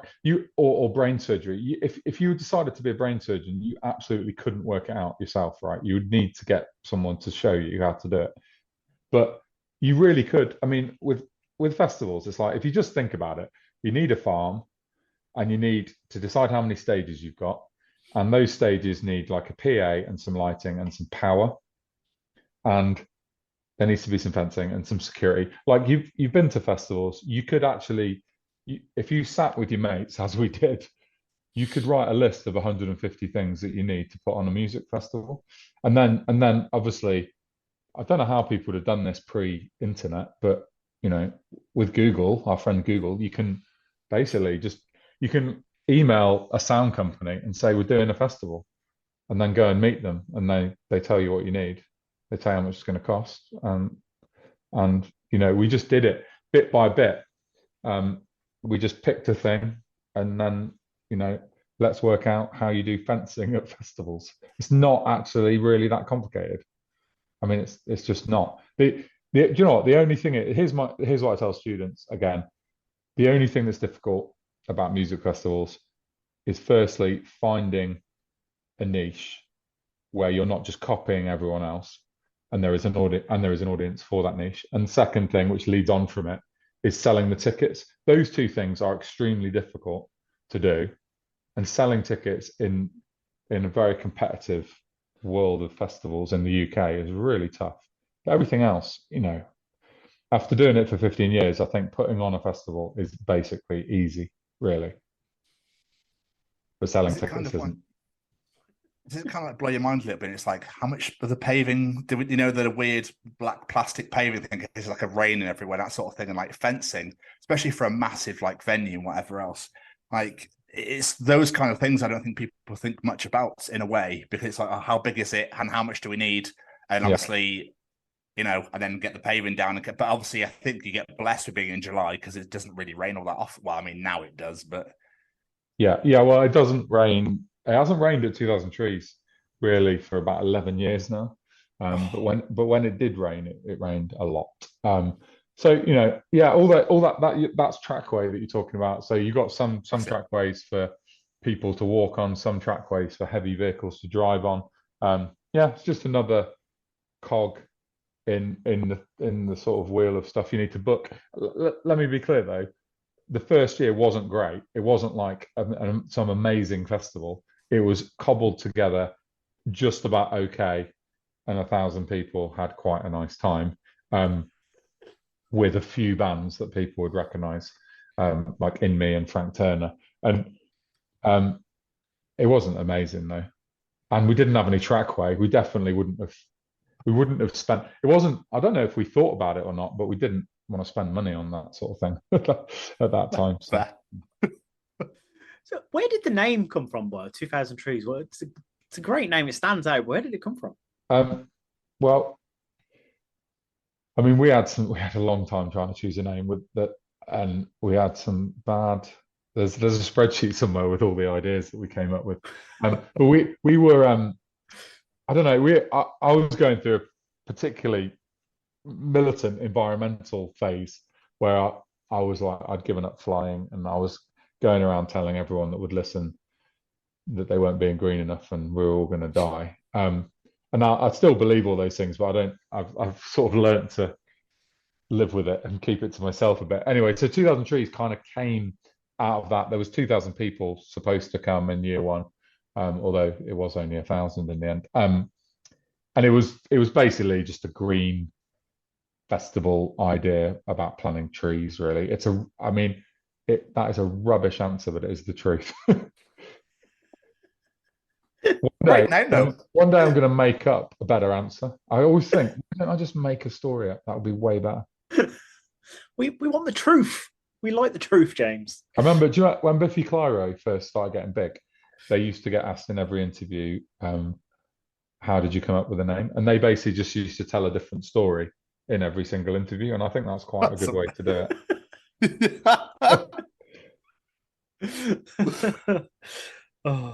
But do you remember from that first year there? Apart from no doubt, absolutely lots of stress, but is there any like you think back to it, you're like, oh, I remember that. Yeah, I mean, it was mad stressful. I mean, honestly, now if you saw me at 2000 Trees, I am pretty much mostly the picture of calm. I'm standing watching a band, having a beer, chatting to my mates. But back then, I was running around like a headless chicken alongside the other organisers. It was pretty terrifying. But I do remember right at the end of the festival, there's a band called Brigade that some people remember. UK rock band. One of the guys is the brother of Charlie Simpson from Busted and Fight Star. They were sort of like playing in the like early evening, and the sun was setting. And I just remember it was like the end of the festival, and me and my mates are down. I say my mates, like the guys that I organised 2000 Trees with. And I just remember us exchanging looks of like, yes, we did it. It was like there was a real like. It'd be like the end of the movie. The cheesy music comes on and everyone's just like happy, and yeah, we did it. It was the we did it moment. So we did have that. I mean, there were lots of tears and it was stressful. It's a bonkers thing to do if you don't know what you're doing, which we didn't. So yeah, it was just a good thing to get through and still be alive at the end of it. But like you say, it takes so much to plan. Like you say, Tree started 2007, and then you decided that you were a bit more of a sucker for punishment and wanted to do a second one in 2013, and Arctangent was born. Yes. So why did you think, this has been great, but let's move on to Bristol and have a full-on metal festival? Well, I mean, basically what happened, the evolution of Arctangent is we could see this pocket of sort of left field heavy bands at 2000 Trees doing really well. And that was bands like And So Watch You From Afar, 65 Days of Static. It wasn't like post-metal and some of the heavy stuff that we would have on now at Arctangent, but it was more like math rock and post-rock. Maybe She Will be in the post-rock end, and maybe In So Watch You From Afar, slightly more mathy. And there was a bunch of bands around that scene. And I think, to be honest, we did have at that point, a couple of us had the appetite to do another festival, and it was like, right, what are we going to do? Because you can't do another 2000 Trees. So really, it was like, okay, well, it feels like there's an audience over here for this sort of music, and this sort of music which is right on the edge of 2000 Trees. It's not really core 2000 Trees music. Can we make a festival out of it? And we just started it, and that wasn't so. The bumbling idiots that started 2000 Trees by 2013 totally knew what we were doing at that point. So we're thinking about what the brand is and who the audience would be and what bands we're going to book this year and next year and the year after, and how we'll build it, and like just things like locating it closer to a city than 2000 Trees was. So I mean, Bristol, if you go to Arctangent, half the field is from Bristol, and that was a very conscious decision to be near to a proper hub, which we don't really have at 2000 Trees in quite the same way with Cheltenham. So yeah, it felt like we knew what we were doing, but it was still terrifying because we were going totally out on a limb with they're basically in the UK. There was no festival that did what we were going to do. So that meant one of two things: either we're really clever and we've come up with a new idea that people want, or we're stupid and there isn't an audience for it. And like, we didn't know that at all. And it's been like, Arctangent has done really well. I feel so proud. I'm almost more proud of Arctangent because we did it with like a plan in mind and thought in mind, and we aimed to do something. And without bigging ourselves up, I really feel like we've achieved what we aimed to do. And now it's like this haven for like left field heavy music, alternative, heavy, horrible music that the majority of the country hasn't heard of any of the bands, but there's like 10 to 12,000 people there every year absolutely loving it. So I'm so like chuffed that it's worked out, really. Amazing. Did you want to make this one stand out to be different from Trees, or did you just look at it as its own separate entity, not really bothered about comparisons? Well, no, yeah, we certainly didn't want to steal any audience from Trees. So if there is some overlap, but there are maybe 5% of the bands that play at either Trees or Arctangent would work on the other one. There's some bands like Black Peaks is a good example, or like if you talk about big bands, like Deftones would work at either festival, Faith No More would work at either festival, Biffy Clyro probably, but and like we've got Converge this year at Arctangent. I would definitely book them for Trees, but there isn't that much crossover between the two, so it was very much like let's make something totally different. And it felt like Arctangent would always be smaller than 2000 Trees, but I'm not actually sure if that's actually going to be the case in the long term. It feels really like sales are rocketing this year, and we're just feeling really good about it. So, and the beauty of those people is the beauty of the Arctangent audience is they're quite easy to please. You basically got this pool of bands. You know who they are. I know who I want to book. Obviously, bands that haven't played. I want to book the Mars Volta. I want to book Mogwai. I want to book Sleep. I want to book ISIS. Basically, it's easy to be like, if I book any of those bands, everyone's going to go mad for it, and it'll be great. Whereas 2000 Trees is way more diverse audience. You're pleasing a much wider group of people. The sort of one person won't have heard of At the Drive-In, the next person won't have heard of Yumi at 6, and the next person won't have heard of Enter Shikari. And it's like, how are all these people at the same festival? It's like although it's a rock festival, it's very diverse in its in the rock music it has. How do you decide on who to book? Because you say like 2000 Trees is way more difficult than Arctangent is, but how do you sit there and go, right, boys, who's headlining this year? Who are we going to have here? Who's going to, be second to last, etc. Who's going to open the festival? Well, so it doesn't. The first place that any festival will start, and that's download, like really big festivals as well, is who's available. Because if Metallica, as an example, haven't played download for about over 10 years, I don't think. It's a long time since Metallica played download. They've sold the best tickets they've sold for years this year. And why is that? It's because of Metallica. So obviously every year they'd like Metallica. I think it's fair to say Download want Metallica to play. Why are they playing this year and they didn't for the previous 10? Well, it's because they're available and they're in Europe and they want to play it. And you can basically go for any festival and it's the same. Like who's headlining 2000 Trees this year is from my list of headliners, which might be 100 bands long. They're the ones that are available and want to do it this year. And that's the same every year. So I've already got offers out for 2024 for some bands. And they're my first choice, right? But they've got about a month. I mean, we're not even at July 23 yet, are we? I'm going to give them about another month. And if they don't say yes, I'm going to go and look at my second choice. And you basically just work your way down. And you're trying to curate. I think it's quite important to try and create a bill that appeals to young rock fans and older rock fans as well. And I say older, it's mad how bands suddenly become old. 100 Reasons are playing this year. And, they were at their peak in, when was the debut out? 2002? 2001. 2001. So, that is a long time ago now, isn't it? So it's just, trying to appeal to lots of different people. And there's 17-year-olds discovering music right now that we don't even know about, and they're going to make it the next big thing. And there'll be some of that will be rock music, and that rock music will end up on 2000 Trees. It's quite like a roller coaster. 2000 Trees is. The world is moving.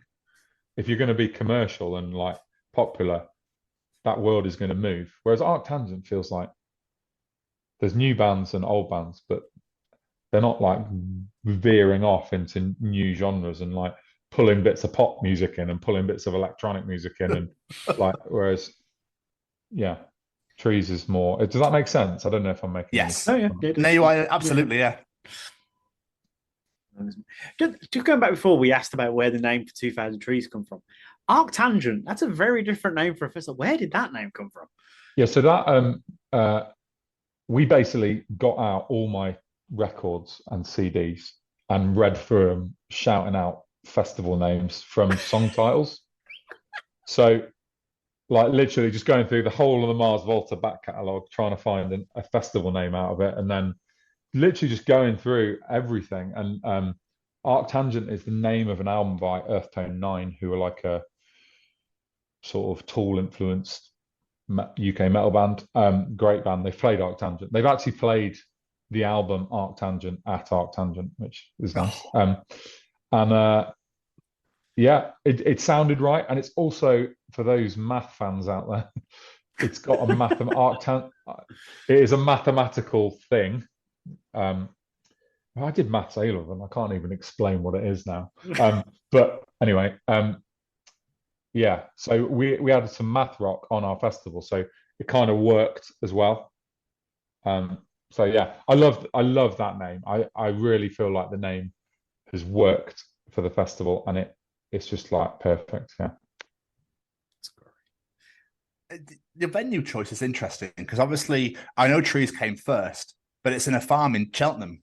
And obviously it's people mainly go for obviously near a city. I know Bristol and Birmingham are close, that sort of thing, but you kind of associate download like Nottingham Way, Derbyshire sort of thing, and obviously Reading, Leeds. So obviously, I mean, I love it because obviously me and Jamie lived there for years. We've both moved away, but it's kind of cool in a way because people that live in Cheltenham, I've also got loads of friends there, like, yeah, it's in Cheltenham, like 100 Reasons and Hell is for Heroes, you know, Frank Carter and Bullet My Valentine are playing in Cheltenham. Yeah.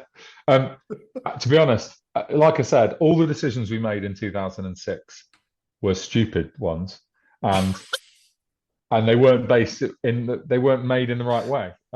So we decided Arctangent in 2012 because we wanted to be near Bristol. But for 2000 Trees, we all lived in London at the time.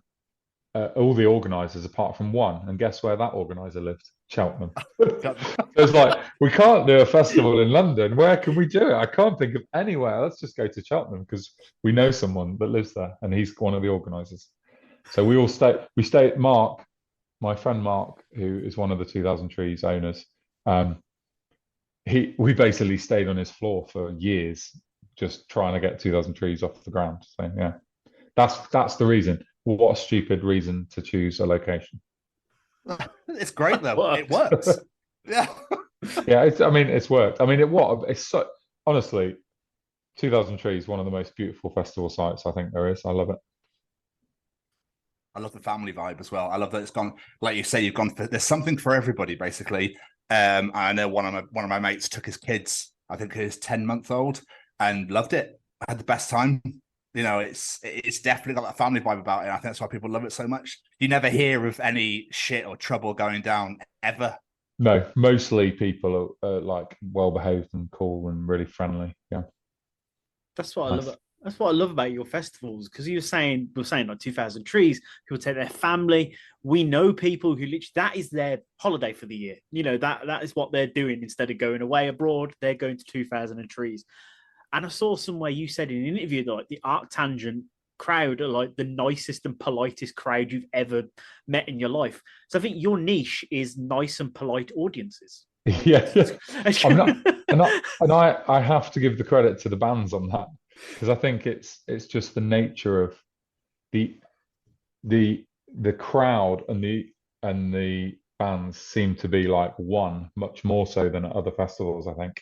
And yeah, like, I mean, at Arctangent, half the crowd are in the bands and vice versa. And like the bands that you play one year and then you come as a punter the next year, it's like, so it just creates a vibe. And yeah, it's, I mean, the Arctangent audience is stupidly nice. They're all like, there's not even really very often mosh pits. It's like, it's just lots of people stroking their beards because the music's all quite slow and, you know, it's just lots of head nodding and beard stroking. It's good. I'll get myself involved.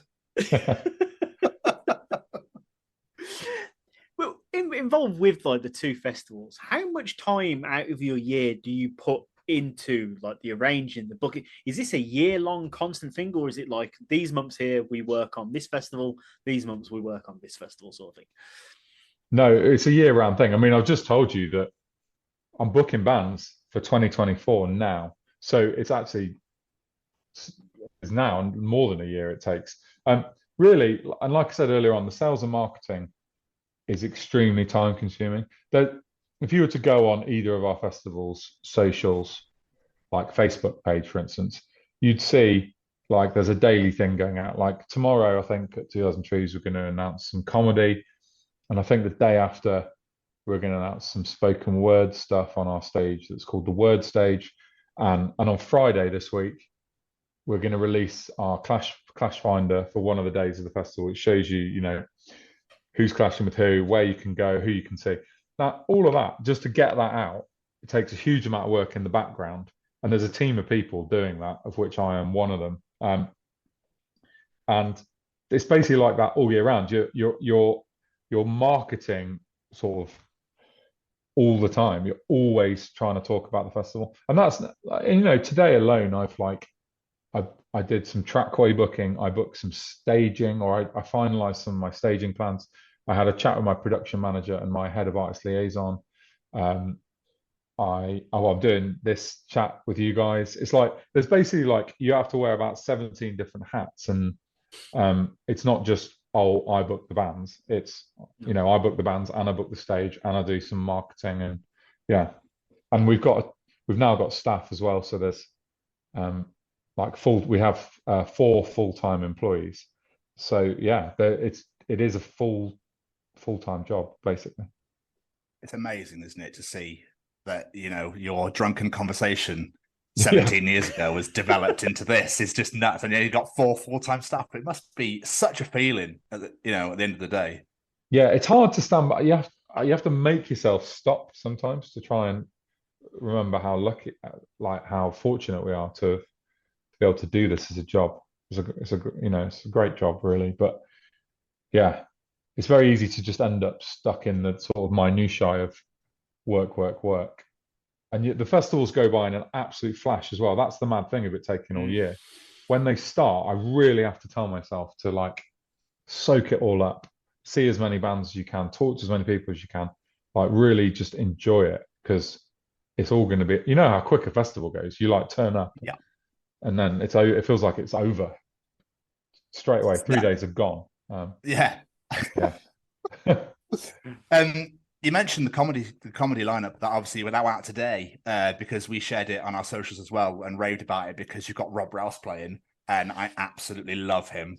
So amazing. I'm like absolutely buzzing to see, because I think I last saw him do a special like 10 or 15 years ago, and I haven't seen him since. I don't know what he's been doing, podcasting, I think, or whatever. So I'm absolutely buzzing to see him at Trees. It's gonna be incredible. But amazing. Well, there's a guy, Rich, that does the books for comedy, who should take all the credit for that. He's okay. Excellent. Cheers, Rich. But have you had comedy? I'm trying to think, 'cause I was looking at your past lineups, and obviously I find all the music. Have you had comedy and stuff previously? Yeah. So the comedy's moved around a bunch. Last year was the first year it was in the location it is now. And so it's a weird thing at a music festival, I think, having comedy, because you've got to get it on at the right time. And we've now worked out over the years that basically the evening is the only time it really works for us. But you don't want to clash with the headliner either. So we have like comedy on from something like 7 p.m. to 10 p.m. Then the headliner's on the main stage, and then you can come back to the comedy tent, and there's the actual comedy stage headliner will be on afterwards. So yeah, it works quite well. It's like a small tent. It's like 200-300 capacity. So if you can get in there, it's really like, it's a bit like being in a little comedy club. It's cool. You were saying with clash finders and not clashing with, like, how do you work it out? How do you actually sit there and go, right, who's got on at what time, and how are we gonna split it so nobody, so we can avoid as many clashes as possible? Well, that's one of my favorite jobs, because I'm like, when you go to a festival with a group of mates, there's always someone who's like the guy that you follow around and they're really organized. Well, that was me when we used to go to the like Camden Crawl and to Reading Festival and a bunch of millions of festivals basically. And I would always be the one that had the Clash Finder printed out in advance, and I would listen to every single band, and I'd know what I wanted to see. So producing that for someone else is a very satisfying thing. It's like you really are curating people's experiences then, and sometimes you have to make horrible, tough decisions where there's bands that shouldn't really be clashing are clashing, and so I try. Look, if you like, let me give you an example. If you like Frank Turner and you also like Bullet for My Valentine, these are two random examples, but if you like both of those bands, I am not going to apologize to you if they clash, because those bands don't sound alike, right? So I probably am going to clash them. What I will not do is clash two pop punk bands or two metal bands or two hardcore bands. But if the bands don't sound alike, they are going to still have some overlap in audience. And people get so cross about, like, why is this band clashing with this band? And I'm like, what do you mean you like Frank Turner and Bullet for My Valentine? Like, if you want a stacked festival lineup across 6 stages, there will be clashes. But I spend ages. I'm sat there with the spreadsheet on my knee, on my couch, with Spotify open, just listening to every band, and then I send it to a few mates, and I'm like, what have I got wrong here? And there's a clash at Arctangent this year. A band called Birds in Row are clashing with Empire State Bastard, which is the new Biffy, Simon from Biffy. And basically, I knew people were going to moan, and they did moan. But I tried to take the clash out, and I just couldn't, because every time, you got to think, it's like a game of like moving blocks around, and every time I move a band, they clash with someone else, and it's even worse. So you're like, I don't know.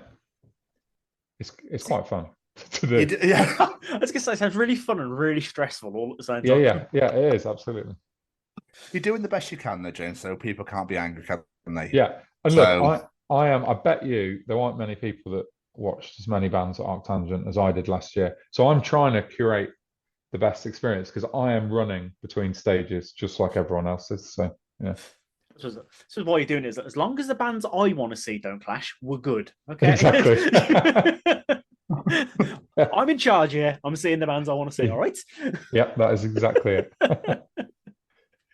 So I was saying earlier, like, how you're booking both bands all year round. Do you have like a process and a way to keep? Because if it was me, I am absolutely useless. I would get so mixed up. I'd be like, shit, I've just booked a pop punk band for Arctangent. Fuck. So do you have this process of how you keep it all separate? Yeah, well, I mean, I basically got a spreadsheet with all the stages and all the different slots, and it's got budgets on there as well. And yeah, I don't tend to offer. I make all my offers at one go, so I'll spend a few weeks, if not months, planning the lineup, and then I'll send 40 offers out in one go, and then I'll spend another few weeks, and then I'll send another. I do like batches of offers, because you change your mind often, and you're like, oh no, I don't actually want to book that band. I'm going to book this band instead, or whatever. So yeah, it's I've never yet booked a pop punk band for Arctangent, but I'd like to see it.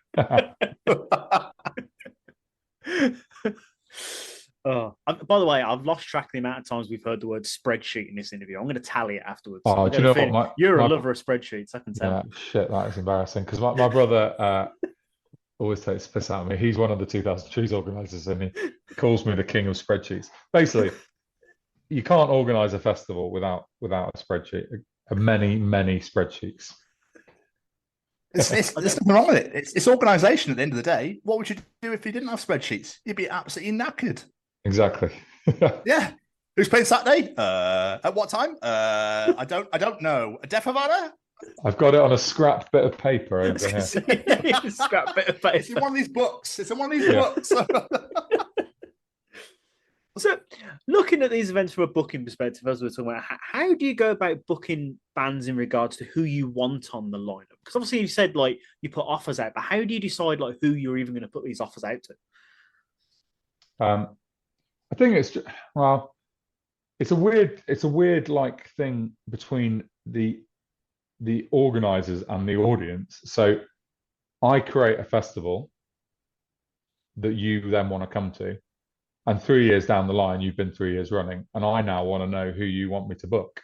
So it's a weird thing. Like, I start a festival and I give you the bands, and luckily you're one of the people that I ensnare in our marketing, and we sell you a ticket and you come, and then I want to know who you want to book. And the weird thing is, your taste is going to change over the 10 years.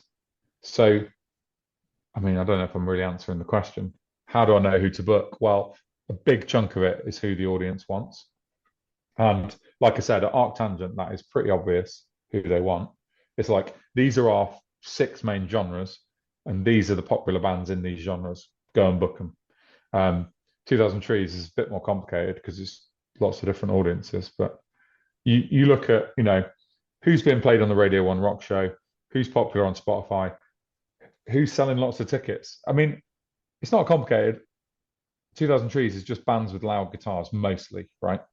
So if they're playing with loud guitars, what venues are they playing in London? Oh, they're playing Brixton Academy. Okay, well, maybe they can headline 2000 Trees. It's like that. There's no right. I guess a lot of people think that curating festivals is like some sort of art, like you're creating this thing for people. And then a lot of people on the exact opposite end think that it's a science where you're looking at loads of stats. And actually, it's neither of those things. It's some sort of mishmash in the middle. I know some festival organisers that love to just, I won't name their names, they love to stroke their chin and look really clever and and it's all about the art. And but really, that band was available just at the right time for you, and you booked them because they fit your festival. Does that answer the question? No, it does. It really does. So it's a combination of a science and art as well, I think, curating festival lineups. And look, let's be clear as well. Sometimes you look like an absolute genius, and sometimes you look like an idiot. And neither is true, really. You're not a genius and you're not an idiot. I'm pretty good at booking festival lineups. And sometimes the right bands fall into your lap and you're just like, oh my God, this is the year. This is the best year ever. And sometimes, it doesn't look quite as good as the previous year because who was available. There's no such thing as a festival that gets better every year. You can't just have a better lineup every year for infinite years. How is that possible? It's all subjective anyway. What one lineup is terrible to one person is amazing to the next person. So absolutely. And my brother's got a theory that the lineups that are the most divisive are the ones that sell the tickets, because you get loads of noise on social media. So announce a band that 50% of your audience loves and 50% of your audience hates, and everyone just goes mad arguing about it, and your Facebook algorithm is really working then, and lots of people are seeing your lineup and buying your tickets. So who knows? That's really clever, actually. Makes sense. So have you found, though, the longer the festival's gone on, the more established you guys are as promoters, the easier it is to get bands to commit? Because I imagine in the early days, they're like, "This is your first 2 festivals, what?" Yeah, absolutely. I mean, and festivals go bust left, right, and centre. There's been 2 gone bust this week. Two metal festivals. I don't know if you saw that. Manifest. Yes. I don't know what the other one's called. The other one, I can't remember the name of. Yeah. So when you first start, agents are very cagey, particularly when, like with 2000 Trees, no one, they wouldn't have known who I was, and I didn't really know what the process was for booking bands. So it was all a bit random. So it took quite a few years and a few embarrassing moments to sort of get ourselves looking professional. But even when we started Arctangent, and I was kind of known by the booking agents, still hard work to get it off the ground. So it's like, excuse me. It's until they know you're like guaranteeing them like a packed crowd and their band's going to play in front of a few thousand people, they can be quite cagey. So yeah. Excuse me. Yeah, you're right. Yeah, I'm just got a frog in the throat. That's all right, no worries. We are making you talk quite a bit, so it's understandable. I read that you manage a few bands as well. You've dabbled a little bit in the old management front, and you also teach event management at BIM Institute in Bristol. What made you want to dip your toe there as well? I mean, really, I think people in the music industry talk a lot about portfolio careers, which basically means having your fingers in a million different pies. So if one of them doesn't work out, you've got other stuff to fall back on.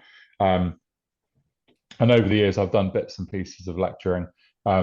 It was great in the pandemic because I could go and do some work, keep me busy. And yeah, the band management was like okay, not great. I'm not sure I was that brilliant a band manager, and I found it really stressful.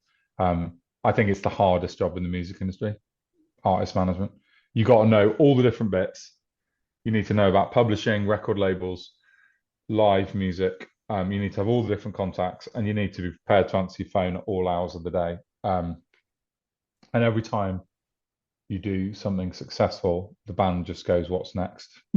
So I didn't find that suited my personality at all. You need to be like a wheeler dealer to be a band manager. So yeah, I'm never doing that. I quite regularly get asked by bands to manage them.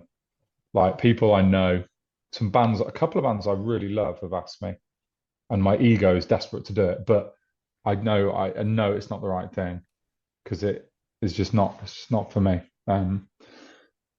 But yeah, the lecturing is something I do a bit of on the side, and it's good. I like it sometimes when the students listen to me, and I like it. Okay. Yeah, because obviously, like you say, you're self-made. You're self-made, so now you're like passing on your knowledge to all the people coming up. So it's like basically, guys, get drunk in a field with your mates, and there you go. yeah. You don't need to be here. Why are you at university? But yeah, it's lesson one. Let's hang around some cans and let's have a few drinks, kids. Exactly. But it is, yeah, it's nice. It's nice to do, and like some of them are into when they're into the genres that I know about. It's particularly satisfying because they're excited because they already know the festivals and stuff, and some of them have been to the festival, so that's pretty cool. But yeah. What do you think it is about your festivals that make them stand out against the big festivals like Reading, Download, Bloodstock, that sort of thing? What is it? Because you said thousands of people are coming to these independent music festivals. What do you think it is that makes them stand out? Well, I mean, the fact that just being small has a massive effect on how it feels to go to a festival. But it's just like, it's better food, nicer selection of drinks, and like better, beer or cider. It's just tastier, more beautiful location, quicker to get in. The campsite's right next to your tent. These are all the things when I said at the start about boutique festivals. This is the same for all those boutique festivals. They are just nicer to go to than a big, horrible festival. There's only one big festival I've ever been to which is nice to go to, and that's Glastonbury. The rest of them are, I do have a great time at Download, but it's pretty intense experience just being at a big festival like that with the toilets and the campsite being like a war zone. It's just not that fun. It's the same at Reading. So yeah, I think it just feels like a nicer place to be at 2000 Trees or Arctangent. And then, as I said, the community vibe that has grown, which I'm not taking any credit for, or I'm certainly not taking the credit for, the community vibe is a really wonderful thing. That just means people are nice, and you can. So I go to this festival called Roadburn. It's in Holland. I really love it. And you can basically go to the bar at Roadburn and get a seat and sit down, and you can be on your own, and you can just say hello to the person next to you, and they will talk to you, and that they will almost always be nice. and they will be into the same sort of music as you, and you can talk shit to them for 20 minutes, and it's just great. And I think 2000 Trees and Arctangent are a bit like that. I love that. Definitely sounds like my kind of vibe. That sounds wonderful. Because, like you say about the carnage and stuff with Bloodstock and Download, I'm with you. I'm 100% with you. Like, it's just when people are like jumping into people's tents and stuff, you're like, why? Like, why do it? Like, I think as you get older, you're like, I like smaller things now. I don't want to deal with masses and millions of people. Yeah, exactly. So let's talk about this year's festivals. You've got some amazing lineups, like 2000 Trees being headlined by Softplay, Bullet, Frank Carter, and you got Arctangent with Converge, Haylung, and Devin Townsend. Like, amazing lineups yet again. What are you most excited for with this year's festivals? Well, I mean, there's a million bands. I mean, Haylung are like, I don't know if you've never seen them, you should go and have a look on YouTube. But it's like there's about 30 of them on stage. They're all like, it's like a Nordic, it's like a theatre performance. They're like, it's like some sort of historical recreation. It's all like very ritualistic. It's mad. I mean, it's absolutely bonkers. So that's quite an ambitious thing for us at Arctangent to just pull that stage show off. So I'm really excited to see that. I think that'll be really cool. And another thing at Arctangent is there's a band called Chatpile who just released their debut album last year, and it is amazing. And they're coming over to the UK for the first time. So that was something that although they are doing some other dates, basically Arctangent was the anchor for that. So I feel like quite proud that I've made that happen for that band, that in our niche, weird, noisy, horrible world of Arctangent, people are really excited about that, and the rest of the world's going, Chatpile, who are they?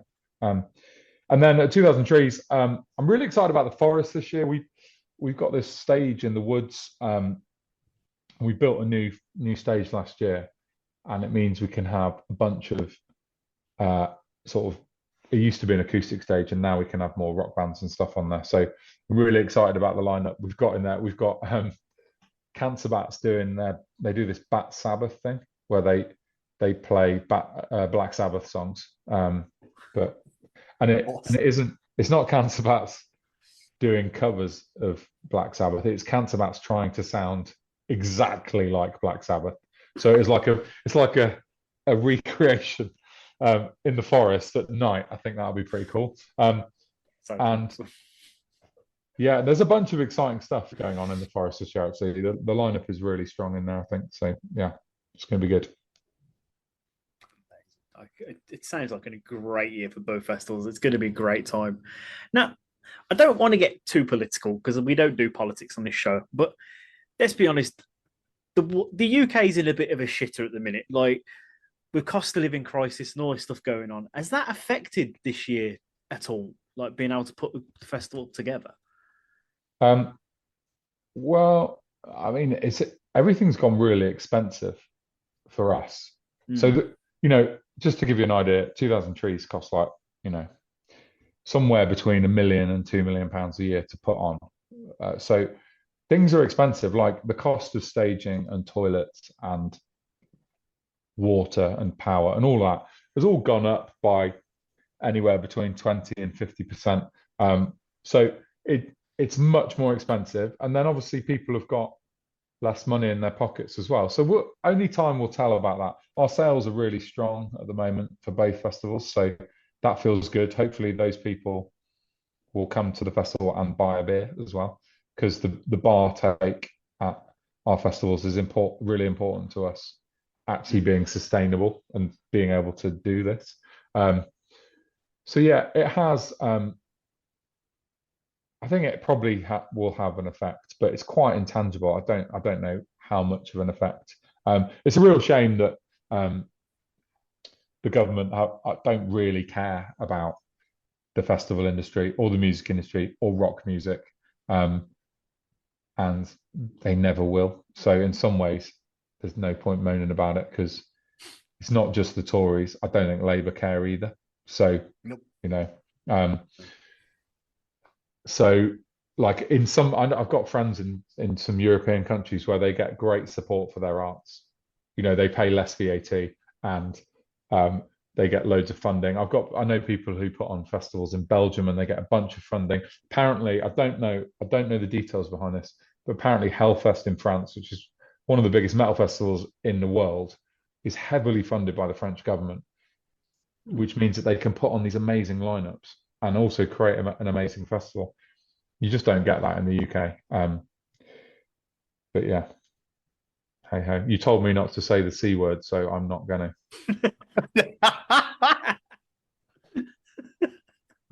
We're right there with you, James. Don't worry, we're right there with you. Oh, I love that so much.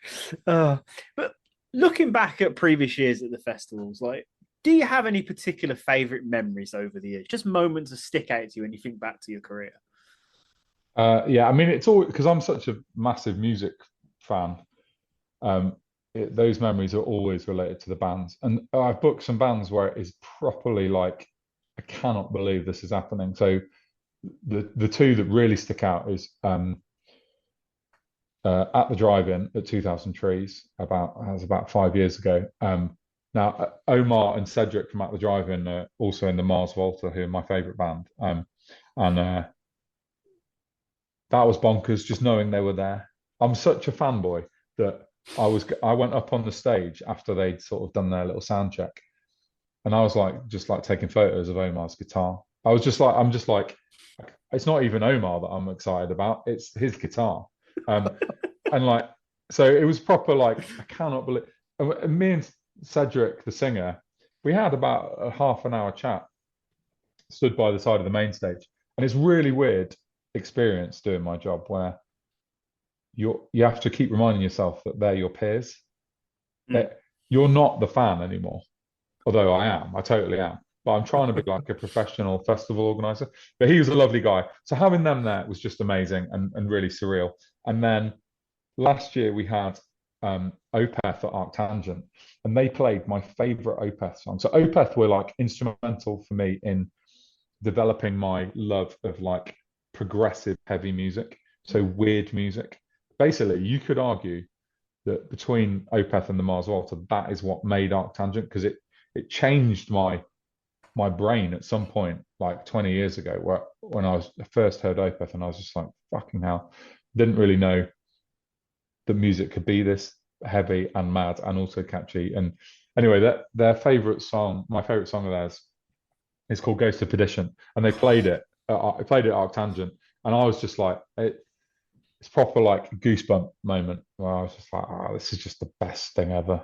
It's so good. So yeah, that really sticks out. I've said it once, I'll say it again. Damnation is one of the best albums of all time. Yeah. Amazing. Great band. I think it was the 20th anniversary yesterday of Damnation. I seem to. I feel old now. Jesus Christ. Or it could be 15, but yeah.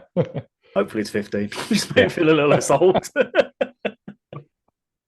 I'm pretty sure Damnation or Dominion was the festival that got shut down. That's not working anymore. I'm pretty sure for some reason that's stuck in my head. Yeah, Dominion. That's the one.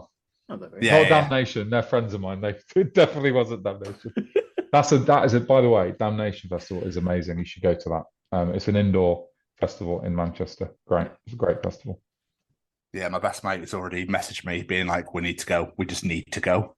Yeah, we should. No questions asked. We just need to go. Gav that runs Damnation does a podcast called Damnation Versus, which you should check out. It's really good.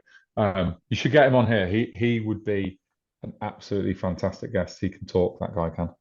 I will write that down. Gav, yeah? Yeah, Gav from Damnation. If you need an intro, I can help you. Yes, please. Incredible. Before we start wrapping up, like, just looking into the future, like, I have a feeling I already know the answer to this question just from talking to you, but who are like the dream festival headliners for you, those bucket list bands? Maybe not even like the biggest, like Metallica, just those bands that you just love to be able to book, that you've tried but not been able to, sort of thing. I mean, everyone knows, I think, that knows me, that I'm going to say the Mars Volta first. They're my favourite band, right? They'd be perfect for Arctangent. I have a rolling offer in for the Mars Volta every year, so I've already sent my one for 2024. if they turn it down, I'll just send my one for 2025, and one year it will happen. That sounds like I'm just completely pissing in the wind, but it's not. It's like a real thing that might happen. I think it will happen one day, but oh, definitely. Yeah. So the Mars Vault will definitely. When I look at like going to the next level of big bands, I would love to book the Deftones. I would love to book Faith No More. Biffy Clyro would be a really great one. So Simon Neil is going to be at both festivals this year because he's playing with Empire State Bastard. So I'm going to basically say to him, Simon, wouldn't it be great? That like Biffy, let's face it, are miles too big for my festivals. They've headlined Reading, they've headlined Download. They've headlined Download twice, I think. They're too big for 2000 Trees or Arctangent, but who knows? If he likes it enough, maybe he's just going to say, yeah, we'll do it. So those are some of my bucket list. Like I would really love to get bands, but like Mastodon would be a cool one as well. But I feel it's weird. I feel like the last few years we've really turned a corner in that we can actually pull this off now. These bookings that seem like they would never happen, like Out the Drive-In and Opeth, Devon Townsend this year. We can do it. So who knows?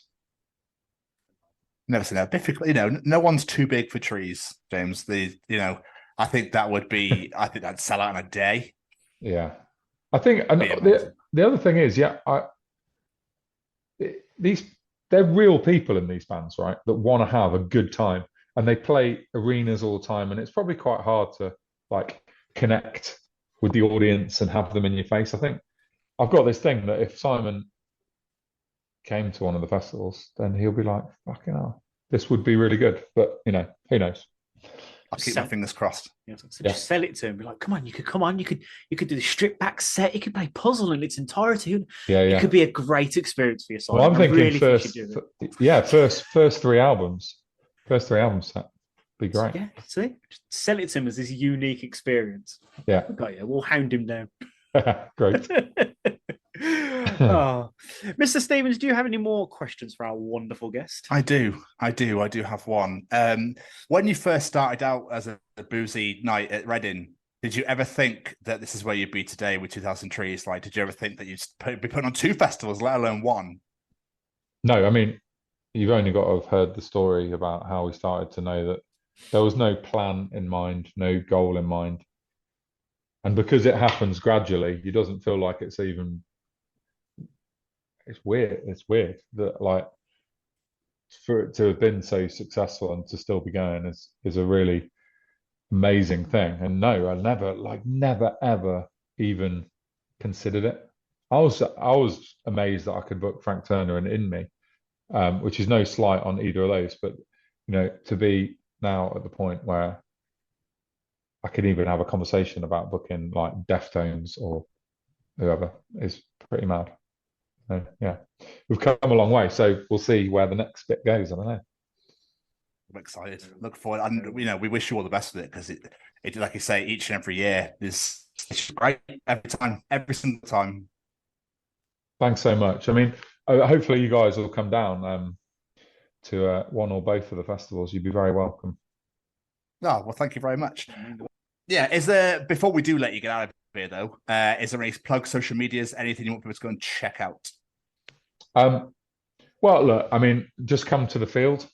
Come and see us at Upcote Farm for 2000 Trees or Fernhill Farm for Arctangent. You've all got Google, so I'm sure you can find the websites of those festivals. But it's honestly, as one of you very kindly said, no one ever says a bad word about either of our festivals, really. So, and that's because they are great festivals to be at and with a lovely audience. So, yeah, please come. We'll be there. Great. I'll be there. James, thank you so much, man. This has been so much fun. Pleasure. My pleasure. I enjoyed it. It's good. Yeah, this has been amazing. Thank you so much for taking the time. I know you're a very busy man that spins lots of plates, so it's very much appreciated that you took the time to sit with us. Thank you. Absolutely. My pleasure. My pleasure. Yeah, means absolutely. Thank you so much, James. It's been amazing. Thanks for having me. What a incredible interview. I absolutely love this one. And it's amazing to learn about the inner workings of how these things happen, because you just turn up, get pissed in the field and watch some bands. You don't appreciate all the behind the scenes work. It's amazing. Or when you get drunk in a field watching bands at a festival, you create your own. So, you know, come see, come sa. That's all I'm saying. That's all I'm saying. You're going to be like, sat there with your mates going, should we do it? I mean, the fact they did it a year later is unbelievable. Yeah. Unbelievable. So, and now he's got two, and they're two hugely incredible festivals. So, for everyone that's attending, I hope you have the best time ever at Arctangent 2000 Trees, and we will hopefully see you there. It's about getting into schools and talking to young people, because, you know, I know that people can change.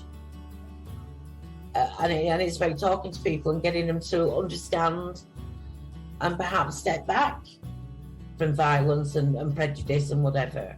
And we just need to work together and keep on the good fight there. Absolutely. Hey there, guys. We are ecstatically happy to announce that we are associated with the Sophie Lancaster Foundation. The times are changing, and with the unfortunate death of Sophie, those changes have made a massive impact for the future. If Sophie was with us still today, I can guarantee what you are doing will still be reaching so many lives of young teenagers, young adults, and those who wish to be as different as possible. So thank you very much. To find out more about this incredible foundation and all the work they do, and more importantly, how you can help, head on over to www.sophielancasterfoundation.com.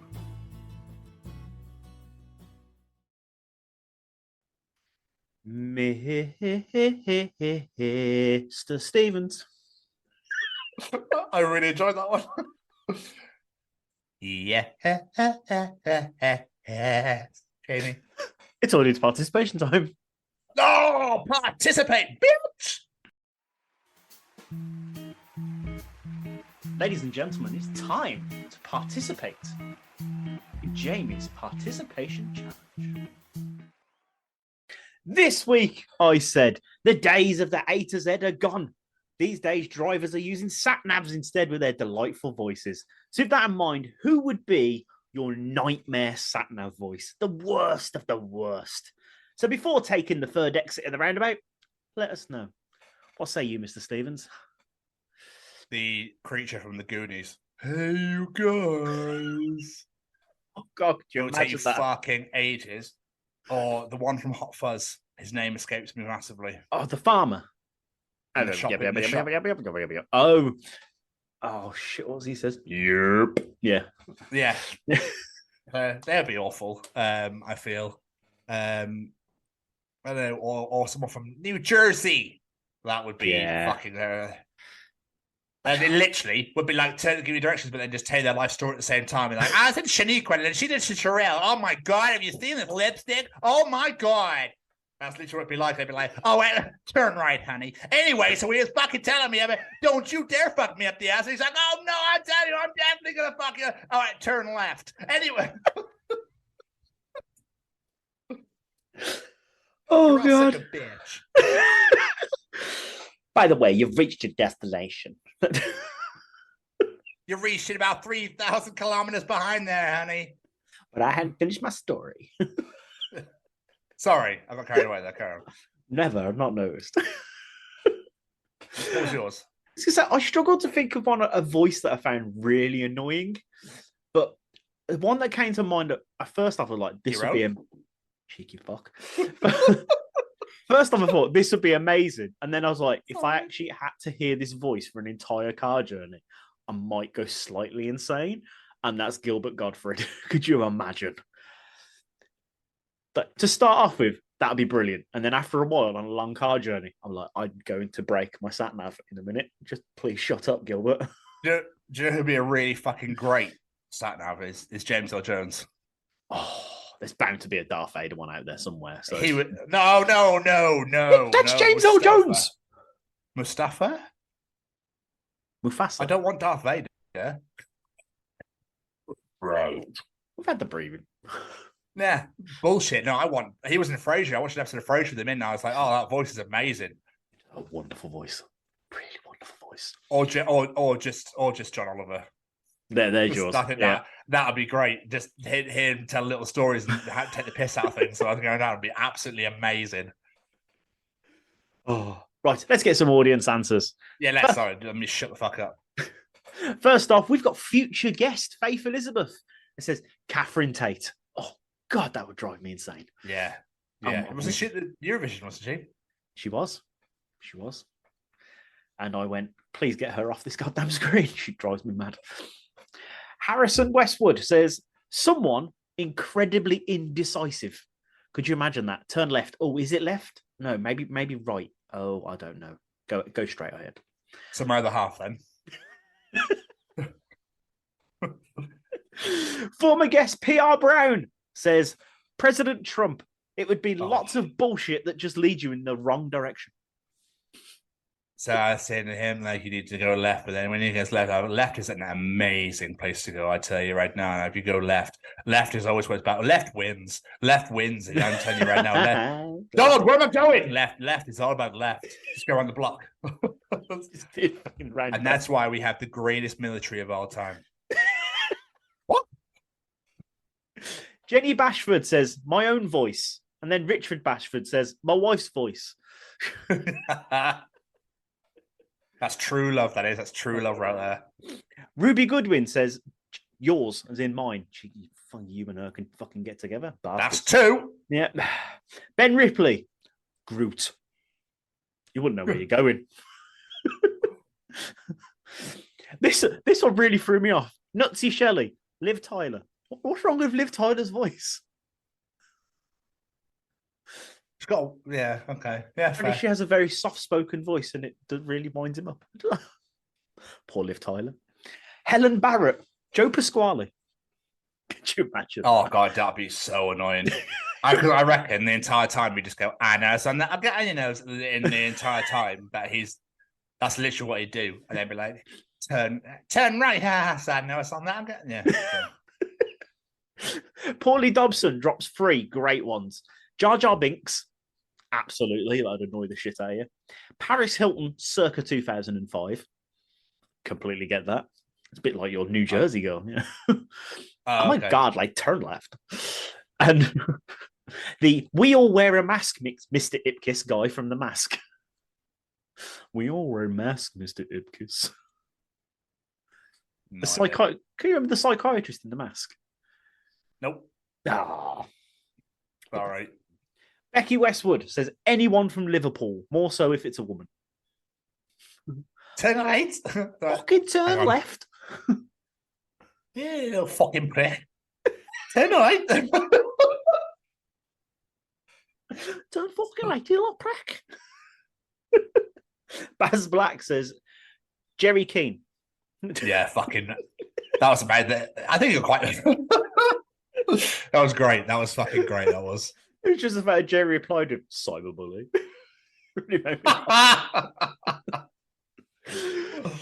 Stuart Edwards takes the picture I used for this post. James Corden. Yeah, that would just be a horrible nightmare. Darren Stevens. My own. I mean, sorry. My wife's. Yes, Dad. I see she didn't reply. Luckily for him, she didn't see this post. Nathan Benham. Bonnie Tyler, she'll keep telling you to turn around. Yeah, boo. For fuck's sake. Boo. Did make me laugh, though. I'll give him credit. Dale Campbell. Gilbert Gottfried, like I said earlier. See? Be funny at start, would get fucking annoying. Kirsty Darby. Ozzy Osbourne. Could you imagine that? Sharon!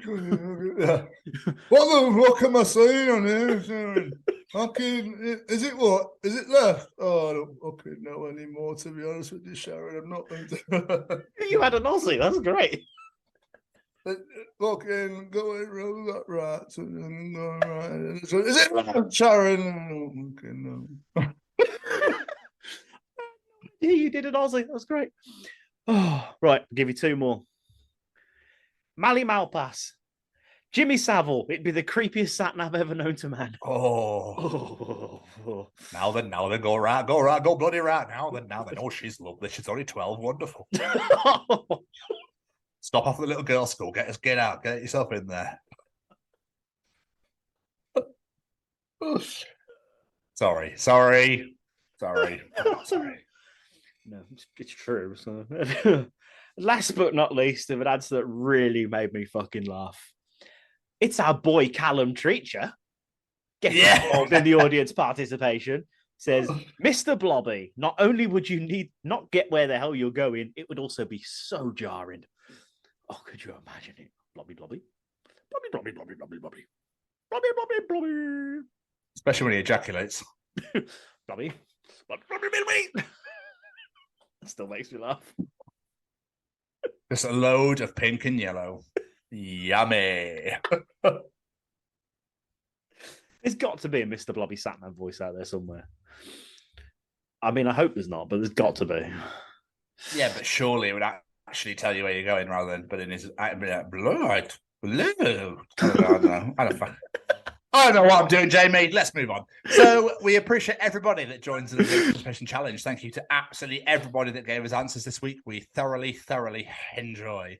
If you enjoy James Participation Challenge, Tom's Journal, Callum's Treachings, the interview, and all the wanky bollocks we talk at the beginning, then you enjoy the other 85 editions of the Chronicles of Podcast, wherever you get your podcast from. That's right. I said 85 editions. And that's not including our YouTube channel, where you can get all your hashtag WBW Way Back Wednesdays. So they're on there as well. Your Bloodstock Live interviews are on there as well.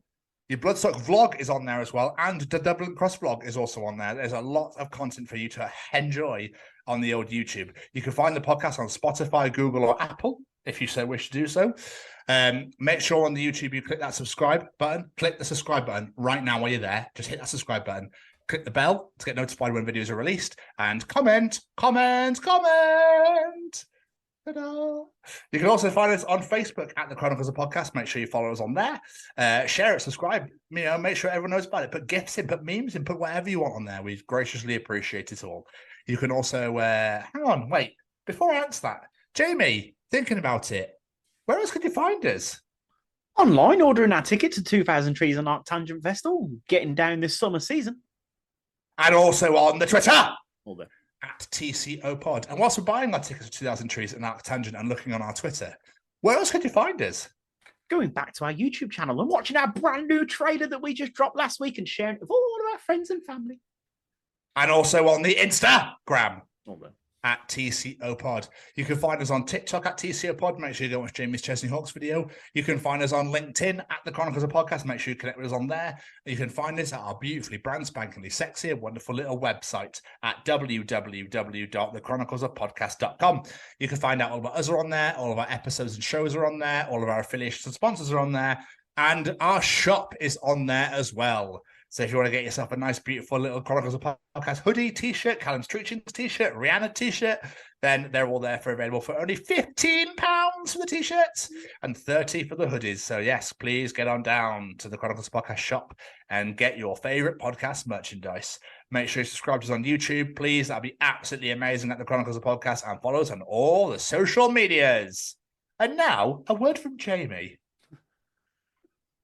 Before we get out of here, Mr. Stevens, let's say thank you to our wonderful friends. We've got 3 people to say thank you to. First and foremost, all the music you hear on this show is brought to you by one man, and that man is Mr. Singer-songwriter Matt Roberts. Go check him out right now. Go check out his latest album, Light of Day. It's absolutely fantastic. Go check out all his other music. It's all amazing. So give him a follow on all the social medias at Matt Roberts Music. Go follow him on Spotify. Go follow him on YouTube, wherever you get your music from. And of course, go check out his brand new podcast, The Songwriter Sessions. It's all on there for you to enjoy. And thank you very much, Matt, for your beautiful music. And of course, we have to say thank you to Mr. Braden Barry and his Stay Cozy clothing. Go check out www.staycozyclothing.com. You can get one of those beautiful t-shirts that Tom just so beautifully modeled for you there. That wonderful cap that sat right on his head. And of course, there's a brand new drop of t-shirts. There's a brand new drop of hoodies. And there is a brand new drop of mugs, and they are the coolest mugs you will ever see. I want and need them all. There's also a big surprise coming soon as well, so make sure you stay on staycozyclothing.com. Ooh, we like surprises.